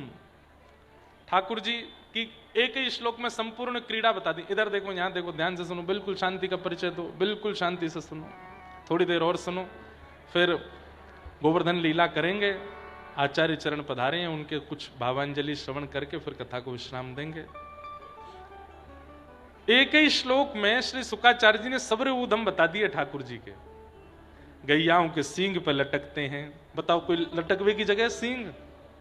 गैया के सींग पर लटक के गैया को झूला बनाते हैं ठाकुर जी। क्यों? गैया डोले यहां ते बाबा के सींग पर लटक के, अरे दाऊ दादा तुम चढ़ जाओ, बहुत जोर का झूला मिलो है। श्रृंगी अग्नि, यशोदा मैया की चूल्हा की अग्नि निकाल करके, और वो जो लकड़ी में ऊपर अग्नि पे लालिमा आ जाती है, उससे दाऊ दादा को डराते हैं। श्रृंग्यग्नि, डेमस्टी, ये तो इतना सुंदर है डेमस्टी। क्यों? बोले नए बछड़ा बछिया जब जन्म लेते हैं नंद भवन में, तो रोज ठाकुर जी जाते हैं, छोटे छोटे बछड़ा बछियाओं के मुंह खोल के उनके दांत गिनते हैं, या के इतने आगे मेरे कितने हैं। और जैसे ही बछड़ा के ज्यादा होते हैं ठाकुर जी से, सोई रोते रोते मैया के पास, जब मैया मेरे दांत ना आ रहे, देख बाबा बछड़ा के निकल आए, मेरे क्यों ना आ रहे। और उससे इतना बैर मान लेते हैं उस बछड़ा से कि सब गैया के बछड़ान को ठाकुर जी प्यार करें, उसको नहीं प्यार करते जिसके ज्यादा दांत निकल आए। मोते आगे भगरो है। संग अग्नि डेमस्टी जल। ठाकुर जी यमुना क्रीड़ा बहुत अच्छी लगती ठाकुर जी को। यशोदा मैया जाने नहीं देती ठाकुर जी को। क्यों? मानते नहीं है, ऊधम मचाते हैं, कूद जाते हैं जमुना जी में। यशोदा मैया फिर पहुंचती डोले, जाड़ो है को छींक मारते डोले, फिर ठंडी लग गई लाला को। तो यशोदा मैया लाला को जमुना जी में जान नहीं देती। पर ठाकुर जी की एक ही रट, जैसे ही संध्या होने लगती है, सूर्य थोड़े अस्ताचल को, मैया मैं जमुना जी जाऊं, मैंने एक डोले आऊं। नंद बाबा के संग जाएगो, अकेलो नहीं जाएगो। नंद बाबा मुंह को ले चलो जमुना जी डोला लाओ। तो नंद बाबा उंगली पकड़ा करके ठाकुर जी को ले जाते। मैया के देखियो कूदे नहीं कि अब तो बिल्कुल चिंता मत करे, भारी रहेगो। जमुना जी देखते ही ठाकुर जी का मन, मयूर ने, अच्छा यमुना जी ठाकुर जी की पटरानी है। तो यमुना जी कहती हैं, वाह जय जय, किनारे पे डोलोगे, न एक अंग स्पर्श तो कराए दो, न एक चरण स्पर्श तो कराए दो। ठाकुर जी कहें, जाने ना है ससुर जी संग में, उघारी सी डोल रही है, चुपचाप बैठी रहे, देखूं मैं। मन ही मन ठाकुर जी चर्चा भी कर लेते। लेकिन अब पत्नी की इच्छा है, ठाकुर जी कैसे पूरी करें? सो ठाकुर जी कहें, बाबा मैं नेक चलो जाऊं भीतर, घुटनों घोंटू घोंटू तक चलो जाऊं? नहीं बिल्कुल नहीं जाएगो, भीतर नहीं जाएगो। अरे लाला तू ना जाने, या मैं हुआ रे भीतर, पकड़ ले जाएगो भीतर। अब बाबा मैं आपकी उंगली पकड़ के जाऊंगा, नेक भीतर जान दो। अच्छा ठीक है, घोंटू घोंटू तक जाइयो, घुटने घुटने तक ठाकुर जी भीतर चले जा मैं। और जैसे ही ने खेलन लगे, यहाँ नंद बाबा ने उंगली पकड़ा रखी है, ठाकुर जी इतने थोड़ी देर में उंगली छोड़ने लगे। ठाकुर जी, नंद बाबा के, लाला उंगली मत छोड़ा ना बाबा, बस मैं खड़ो ही हूं, कुछ करना रहो। और जैसे ही उंगली छूटती है, तो ठाकुर जी ऐसी जोर से गिरते हैं जमुना जी में, और फिर ऐसे हाथ पांव मारे, अरे बाबा मैं डूब गया, अरे मुंह को हवा पकड़ रहा, हवा भीतर ले जा रहा, बाबा मुंह को बचा। नंद बाबा बचाने के लिए जैसे ही जाते हैं, सोई ठाकुर जी दोनों हाथ से पकड़ के नंद बाबा को भी घेर दें, और फिर जोर जोर से नाचते हैं, कोई हुआ ना हो, मैंने तो बाबा गीलो कर दियो। नंद बाबा गीले है गए। नंद बाबा बोले, चल वापस, तेरी यशोदा से शिकायत करूंगा मैं। अब ठाकुर जी मन में सोच रहे हैं, मैया बहुत डांटेगी आज। अपने केशन को बार बार पहुंच रहे हैं, घुंघराले केशन को ऐसे निचोड़ रहे हैं ठाकुर जी, कहीं मैया मारे नहीं मुंह को। जैसे ही नंद भवन आवे वारो, सोई नंद बाबा की उंगली छोड़ के ठाकुर जी दौड़ करके नंद भवन में घुस गए और जाके सीधे मैया की गोद में बैठे। मैं बोला, लाला तू गिरो कैसे भयो? मैया तू तो कहा बताऊं, तेरी सौगंध खा कहूं, नंद बाबा की नहावे की इच्छा, मुंह गीलो कर लायो। खुद तो नहायो ही नहायो, मुंह को भी गीलो कर लायो। मैया मैं कहा बताऊं या बाबा ते मैं कैसे बचूं? माने ना जबरदस्ती नवाए दे। जो शिकायत नंद बाबा को करनी थी वो खुद कर आए पहले ही जाके। इतने में नंद बाबा आए, मैया यशोदा तेरो लाला बड़ा उद्यमी, सब जानू मैं, ऊधम लाला में ना तुम में आएगो है, खुद को नहावे को मन बात छोरा डुबा लाए वहां पे है, मैं सब बता दी मुझको, लाला को धक्का दे दिया तुमने जमुना जी में। अब तुम नहा के आते तो मैं तो नाराज होती, रात्रि को काल, संध्या समय को काल, काय को जमुना जी में गए तो लाला हुए नवा लाए हो ताकि यहाँ पे आरोप लगा दो। नंद बाबू बोले, है कहां? बोले उठाड़ो पीछे। लाला तू मेरो ही लाला है ना, इतना झूठ का तो सीख आए हो। ऐसे ऐसे ठाकुर जी उधम मचाते हैं। श्रृंग अग्नि डमस्टेसी जल द्विज। ब्राह्मण संत तिलकधारी ठाकुर जी को इतने अच्छे लगते हैं। सुबह तैयार होकर नंद भवन से निकलते हैं ठाकुर जी, और जो दिख जाए जटाधारी, मठाधारी, तिलकधारी, त्रिशूलधारी, त्रिपुंडधारी, उसके सीधे चरणों में दंडवत करते हैं। अरे बाबा तुम यहां डोल ले हो, जैसे कितने दिन से जानते हैं, तुम यहां डोल ले हो। यशोदा मैया ने पकवान बनाए के रखे। नंद बाबा सुबेरे तमोते कह रहे कि एक त्रिपुंडवारो बाबा आवेगो, बाबा को ले आइयो। छोटे से ठाकुर जी छोटी से मुंह से बोलते हैं तो बाबा बाबा सब उन पर मोहित हो जाए। अच्छा लाला तुम हमको जानते हो? बोले जानू तो ना हूं, पर मेरे बाबा ने बताई गले में रुद्राक्ष माला होगी, त्रिपुंड होगो, हाथ में कमंडल होएगो, उनको घर लेके आनो है। बाबा मेरे घर पे 56 भोग बने, चलो प्रसाद पावे। थोड़ी दूर तक जाके कहें, जैसे नंद भवन का द्वार आता है, अब भीतर आप चले जाओ, मैं आ रहा हूं थोड़ी देर में। बोले आप कहां जा रहे हो? आप आएंगे घर पे, आपके लिए सुंदर रसगुल्ला गुलाब जामुन सब खरीद के लाऊंगा मैं। वो तुम छोटे से हो, छोटे से जाते हो बाजार में खरीदने, मैं ही जाऊं, कहा करूं, अकेला हूं घर में, मुझे करना पड़े सबरों काम। संत को वहां छोड़ देते हैं और फिर दूसरे संत के पास जाते हैं, उसको भी घर के पास लाके उसको छोड़ के ऐसे 10 15 20 संतों को घर ले आते हैं। सब आकर के द्वार पर ठाड़े हो जाते हैं। यशोदा मैया आके प्रणाम करती है, आज मेरे द्वार पर इतने अद्भुत संत पधारे, कहो कहाँ सेवा करूं। मैया क्या सेवा करूं मतलब? आपको लाला तो बोल रहा हूं, घर में पूड़ी उछल रही है, घर में कचौड़ी बन रही है, रबड़ी जलेबी कलाकंद सब हमारे काजे, नंद बाबा सुबह से हमारी प्रतीक्षा कर रहे। अब संत जन बोले तेरी नहीं मेरी कर रहे। लाला ने मोते कही, बोले तुम तो नहीं मोते भी कही है, सबरे संतन से कह दे कि नंद बाबा तुम, और नंद बाबा कोई ना जाने। यशोदा मैया नंद बाबा बोले अगर हम कहेंगे कि हम नहीं जानते तो हमारे लाला को ही नाम खराब होएगो, तो कैसो लाला है इनको। संत जनों के प्रणाम, अरे नहीं नहीं हम प्रतीक्षा कर, हमें पता चली आप आ रहे हैं, विराजो। यशोदा मैया तुरंत चूल्हा चिताती हैं, तैयारी करती हैं, प्रसाद पवाती हैं, दक्षिणा आदि दे के सब संत जन चले जाते। तब आते ठाकुर जी, मैया अरे मेरी पारी मैया कहां गई, यहां पे आ जा तू। दारी के सवेरे ते संतन ने न्यो तो दे के आ जाए, इतने सबरे संत आए गए मेरे घर में और सबरे इतनो जय के गए, कितनो कितनो मेहनत लगे, कितनो श्रम लगे। दूसरे इनके काजे तो मैं बनवा लूं, कोई तो संतन की तो खुद बनानी पड़े। आज पूरा दिन निकल गो रसोई बनाते बनाते, 100 संतन को निमंत्रण दिया हो और सबते ऐसे कह के आवे नंदरानी यशोदा बैठी है।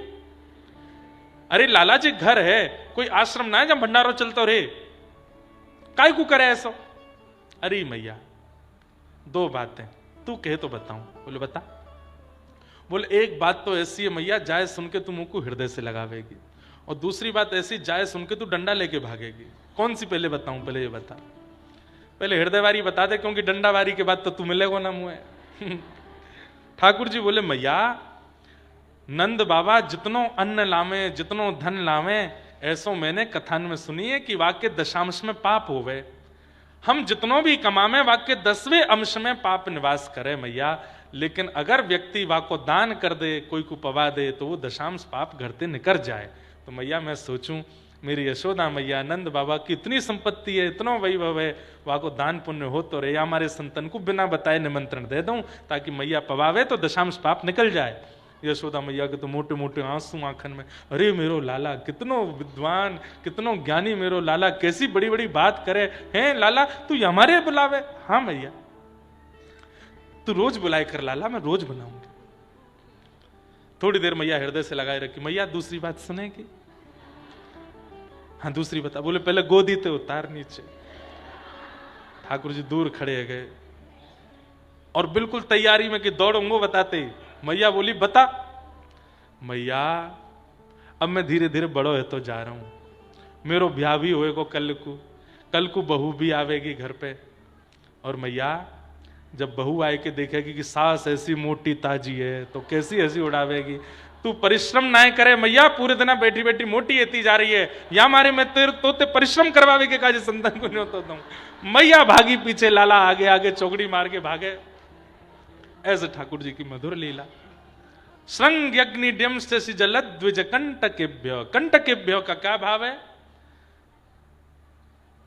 कितनों भी मैया श्रृंगार कर दे लाला को, जाकर के जो अर्चना का जल, शालिग्राम भगवान का जल है अर्चना का पूजा का, उसी में जाके कूदते हैं, उसी में खेलते हैं, आनंद करते हैं। यशोदा मैया जाके निकाल के लावे, लाला तो मैं सुबह नभाए दूं, फिर तू ये पंचामृत वाले जल में काय को स्नान करे। तो मैया उनको जेवारो स्नान बहुत बढ़िया लगे। बोले काय को? मैया देख तू तो कोरे जलते मुंह को नवाए दे, वहां में कछु आनंद ही ना आवे। ये जय जय कितनी बढ़िया स्नान करे। ठाकुर जी का स्नान नंद बाबा पंचामृत से स्नान कराते हैं ना, ठाकुर जी देख के कहते हैं मैया से, मैया तू जो स्नान करा वो बढ़िया ना है, नंद बाबा वारो स्नान देख। बोले क्यों? जय जय नहावी ले और पेट पूजा कर ले। ऊपर ते नंद बाबा जब दूध चढ़ावे तो बीच बीच में जय जय जीव निकाल के दूध पी भी लेते होगो, दही खा लेते होगो, शहद चाट लेते होगो। मैया मुंह को भी ऐसे ही स्नान कराएगा। तो शास्त्रीय प्रमाण तो कई है कि ठाकुर जी को पंचामृत स्नान कराना चाहिए, पर हमारे व्रज का भाव ये भी है कि ठाकुर जी पंचामृत स्नान जब करते हैं तो ठाकुर जी को बड़ा सुख मिलता है। क्यों? स्नान भी कर लेते हैं, बीच बीच में जीव निकाल के पेट पूजा भी कर लेते हैं, पा लेते हैं, दूध पी लेते हैं, दही पी लेते हैं, मक्खन खा लेते हैं, बूरा खा लेते हैं, बीच बीच में ठाकुर जी को आनंद भी आता रहता है। तो कंटकेभ्य, ऐसे ठाकुर जी क्रीड़ा परावति चलौ स्वसतो निषिद्धुम ग्रह्यानुकर्तिमपि तजन न तज्जनन्यो शोकात आपतुरलम मनसो नवस्थाम। ऐसे ठाकुर जी मधुर लीला कर रहे हैं। गोपियों के घर जाकर के ठाकुर जी माखन चुराने लगे। वत्सान मुंचन क्वचित समय क्रोश संजात हस। गोपियां दर्शन के बहाने से, मैंने एक दिन कथा में सुनाया था, गोपियां मक्खनी इसीलिए निकालती हैं कि लाला चोरी करवे आवे। मैया ने एक दिन ठाकुर जी पकड़ करके उखल से बांध दिए। ठाकुर जी ने उखल खिसकाए करके दो वृक्षों के बीच से निकले, दोनों वृक्ष टूट के गिर गए। कुबेर के पुत्र नलकुवर मणिग्रीव प्रकट हो गए। दोनों ने भगवान की स्तुति गाई। वाणी गुणानुकथने श्रवणौ कथायाम हस्तौ च कर्मसु मनस्तव पादयोर्नः स्मृत्याम शिरस्तव निवास जगत प्रणामे दृष्टि सताम दर्शनेस्तु भवत्तनूनाम। इस श्लोक में एक बड़ी विशेष बात है। कुबेर के पुत्र नलकुवर मणिग्रीव कह रहे हैं वाणी आपका गुणानवाद गाए, कान आपकी कथा सुने, हाथ आपकी सेवा करें, मन आपका स्मरण करे, बुद्धि आपको प्रणाम करे, लेकिन नेत्रों के लिए क्या मांगा? बोले दृष्टि ही सताम दर्शनेस्तु भवत्तनूनाम। दर्शन आपका ना हो तो दर्शन किसका हो? बोले आपके जो तनु हैं, आपके जो पुत्र हैं। भगवान के पुत्र कौन? संतजन। भगवान के पुत्र कौन? कथावक्तागण। भगवान के पुत्र कौन? वैष्णवजन। उनके हमको दर्शन मिले। तो ठाकुर जी ने नलकुवर मणिग्रीव से पूछा, तुमने सारी इंद्रियों के लिए मेरा भाव मांगा, कानों को कथा मांगी, मन में स्मृति मांगी, हाथों से सेवा मांगी, चरणों से प्रदक्षिणा मांगी, पर नेत्रों से मेरा दर्शन क्यों नहीं मांगा? बोले नाथ बड़ी अंतरंग बात है। बोले क्या? अगर हम आपका दर्शन मांगेंगे तो अपने दो नेत्रों से केवल आपको दो नेत्रों से देख पाएंगे, लेकिन आपके जो तनु हैं, जो संतजन और कथावक्तागण हैं, ये केवल दो नेत्रों को आपका दर्शन नहीं कराते, जब ये कथा गाते हैं तो रोम रोम को आपका अनुभव करा देते हैं। इसलिए हमको उनके दर्शन करने हैं। दर्शनेस्तु भवत्तनूनाम। हे नाथ, केवल दो नेत्रों को ठाकुर जी दिखें, इसमें योग्यता है कि तन को, मन को, जीवन को, रोम रोम को आपका अनुभव हो, उसमें योग्यता है। तो बोले आपकी अनुपस्थिति में भी मन, बुद्धि, चित्त और प्रत्येक रोम को आपका अनुभव कराने वाले ये संतजन कथावक्तागण हैं, इसलिए दर्शन हमें इनका चाहिए। कृपा करो। अद्भुत बात है। भगवान ने नलकुवर मणिग्रीव पर कृपा की। तत्पश्चात ब्रजवासियों ने कहा कि अब यहां नहीं रहना, चलो यहां से। गोकुल में जब से आए हैं तब से कोई ना कोई संकट आता है, और सब ब्रजवासियों के साथ ठाकुर जी वनम वृंदावनम नाम पशव्यम नवकाननम गोप गोपी गवाम सेव्यम पुण्याद्रि तृणविरुधम। सबके साथ ठाकुर जी वृंदावन आ गए। बोलो वृंदावन धाम की जय। अघासुर का वध किया। वन्य ठाकुर जी का वन में मधुर वैष्णव सब ब्रजवासी बालकों के साथ मधुर आनंद होता है। विव्रत वेणुम जठर पटयो श्रांग वेत्रे च कच्छे वामे पाणे मृषण कवलम वामे पाणौ मृषण कवलम तत्फलम लांगुलीषु तिष्ठन मध्य सुप्रसु हिदो हासेन निर्म विश्वे स्वर्गे लोके मिशति विभुजे यज्ञ भुग बाल केली। छोटे छोटे बालकों को चारों ओर बैठा करके ठाकुर जी उनके साथ वन भोज करते हैं। विव्रत वेणुम जठर पटयो, अपनी एक वेणु को ठाकुर जी यहां लगा लेते हैं, गैया बुलावे वाली श्रृंगी को यहां लगा लेते हैं। वामे पाणे मृषण कवलम, अपने बाम हस्त में ठाकुर जी रोटी को मृषण घुमा करके उसका कवल लेते हैं। तत्फलम लांगुलीषु, अपनी उंगलियों के मध्य में अलग अलग प्रकार के अचार ठाकुर जी ऐसे दबाते हैं। यहाँ पे एक अचार, यहाँ पे एक, ऐसे कोई नहीं खाता होगा जैसे ठाकुर जी खाते हैं। कितना अद्भुत है। इस हाथ में रोटी, यहाँ पे एक अचार, यहाँ पे दूसरा अचार, यहाँ ऐसे 5-6 अचार एक साथ। बिना थाली के भोजन करना सीखो ठाकुर जी से। और यहाँ बीच में चटनी रख लेते हैं, और एक बार रोटी खाते हैं, फिर एक अचार खाते हैं, फिर रोटी खाते हैं, फिर दूसरा अचार खाते हैं, फिर रोटी खाते हैं, फिर तीसरा अचार खाते हैं, फिर रोटी खाते हैं, फिर चटनी खाते हैं, फिर रोटी खाते हैं, फिर अपने सखा से कहते हैं तू का बना के लायो? बोले बैगन को भरता ला। खवा मोकू। तू का लेके आयो? लाला मैं तो ये साग लायो। मोकू खवा। सबके बीच में खा रहे हैं और जोर जोर से हंसते हंसते लोटपोट होते हैं ठाकुर जी। यज्ञ भुग बाल केली, ये बालकों के संग केली जो हो रही है ठाकुर जी, इस बीच में ठाकुर जी झूठन कूटन कुछ नहीं देखते। आज दधि मीठो मदन गोपाल, ऐसो दही हम कबहू न चाखो, सुन गोकुल के नाथ। आज दधि मीठो मदन गोपाल, आज दधि मीठो मदन गोपाल, ऐसो दही हम कबहू न चाखे, सुन गोकुल के नाथ। सब ग्वाल बालों को बीच में बैठा करके ठाकुर जी अपने हाथ से सबको दही बांट रहे हैं। और इस पंक्ति में सबसे सुंदर जो भाव लगता है वो ये, जो नहीं पायो सुनो मेरे भैया। कई बालकों को ठाकुर जी के हाथ से दही पाने को नहीं मिली, तो ठाकुर जी उनसे क्या कहते हैं, मेरी हथेली चाट लो, ए तू यावारी उंगली चाट ले, दूसरे तू यावारी चाट ले, तू यावारी चाट ले, तू यहां चाट ले, तू यहां चाट ले, यहां चाट ले। और ठाकुर जी ऐसे हाथ करके बैठे, सब सखा चाट रहे हैं हाथ में से। और मक्खन निकाला है, दही निकाला है मटका में से, तो यहां तक दही लगी है, सब यहां तक चाट रहे हैं। वही में थोड़ी सी कणिका रह गई दही की, सबके चाटने के बाद ठाकुर जी भी चाट गए। ये दृश्य देख करके आकाश में बैठे ब्रह्मा बोले, राम राम राम राम रे, ये भगवान है, ये भगवान है, ये परमात्मा नहीं हो सकते, ये भगवान नहीं हो सकते। हमारे लिए इतनी शुद्धि के नियम बना दिए, और खुद देखो क्या कर रहे हैं, सब ब्रजवासियों को झूठन कूटन खिला के उसी में से चाट रहे हैं।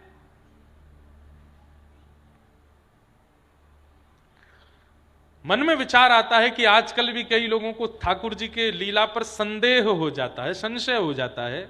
बड़ी बात नहीं है, ब्रह्मा को हो सकता है, इंद्र को हो सकता है, तो हम तो मानव हैं।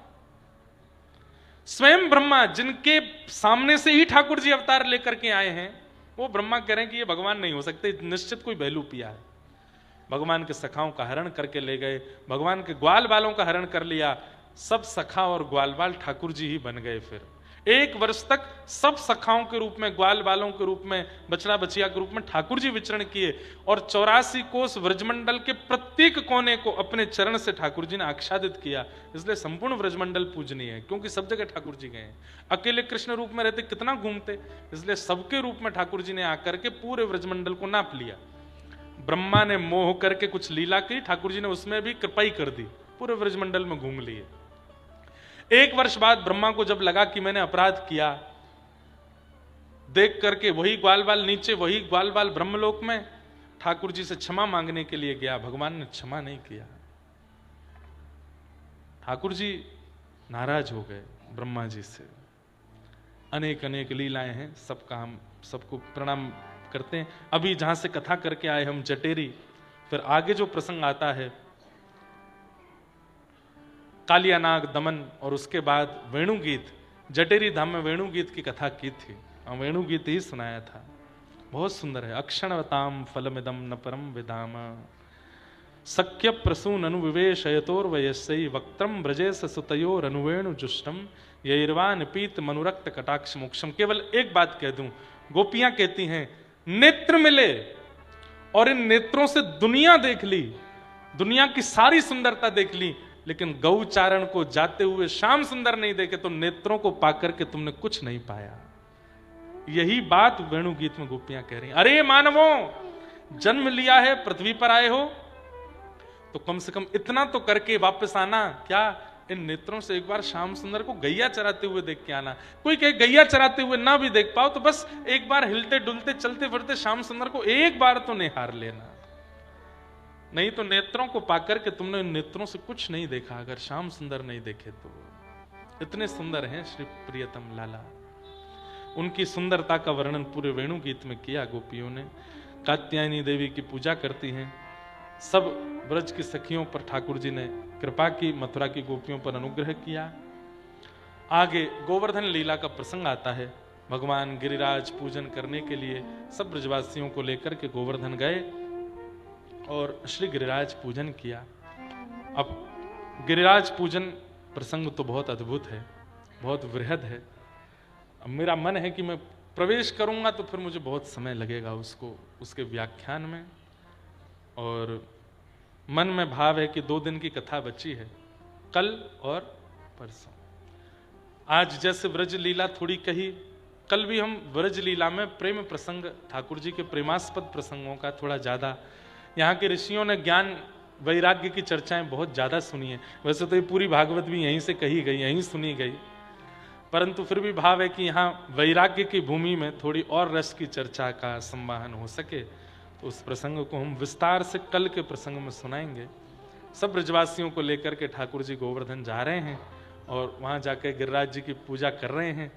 अब परिक्रमा को ठाकुर जी निकले हैं, लाला परिक्रमा कर रहे हैं, परिक्रमा करके कल तक लौटेंगे, फिर उसके बाद आगे के प्रसंग को हम लोग श्रवण करेंगे। बड़े प्रेम और भाव से सब लोग उसका श्रवण लाभ प्राप्त करेंगे। आज कथा का विश्राम अब यहाँ होगा, उसके बाद आचार्य चरण आए हैं, कुछ उनके भी वक्तव्य हम लोग सुन लेंगे और फिर कथा को विश्राम देंगे। एक पद गा करके श्री गिरिराज जी को प्रणाम करो सब लोग। गोपाल लाल के चरण कमल चितलय है तलैति, गोवर्धन की रही गोवर्धन की रही है तरणी, गोवर्धन की रही है। तन पुलकित व्रज रज में लोटत, तन पुलकित ब्रज रज में लौटत, श्री गोविंद कुंड में नहीं है तलैति, गोवर्धन की रही गोवर्धन की रही है तरणी, गोवर्धन की रही है।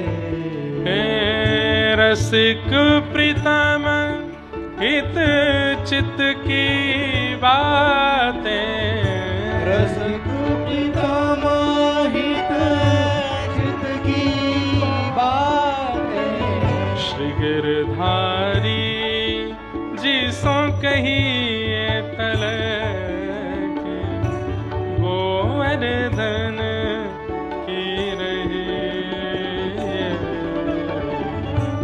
गोवर्धन की रही है तरणी, श्री गिरिराज धरणे की, गोवर्धन नाथ की, श्याम सुंदर श्री यमुने महारानी की जय। जय श्री राम, जय जय श्री राम, जय जय श्री राम। पूछरी के लौटा की ओ प्यारे, क्या बात है बंसी वारे। आप सब लोग 2 दिन के और शेष क्रम में जरूर पधारें। हमारे महेंद्र जी महाराज का आग्रह है, सब लोग ऐसे ही प्रेम से आवें। खूब सुंदर यहाँ हनुमानगढ़ी हनुमान जी की सन्निधि में भंडारे चल रहे हैं, ऐसी दिव्य दिव्य सेवाएं चल रही हैं।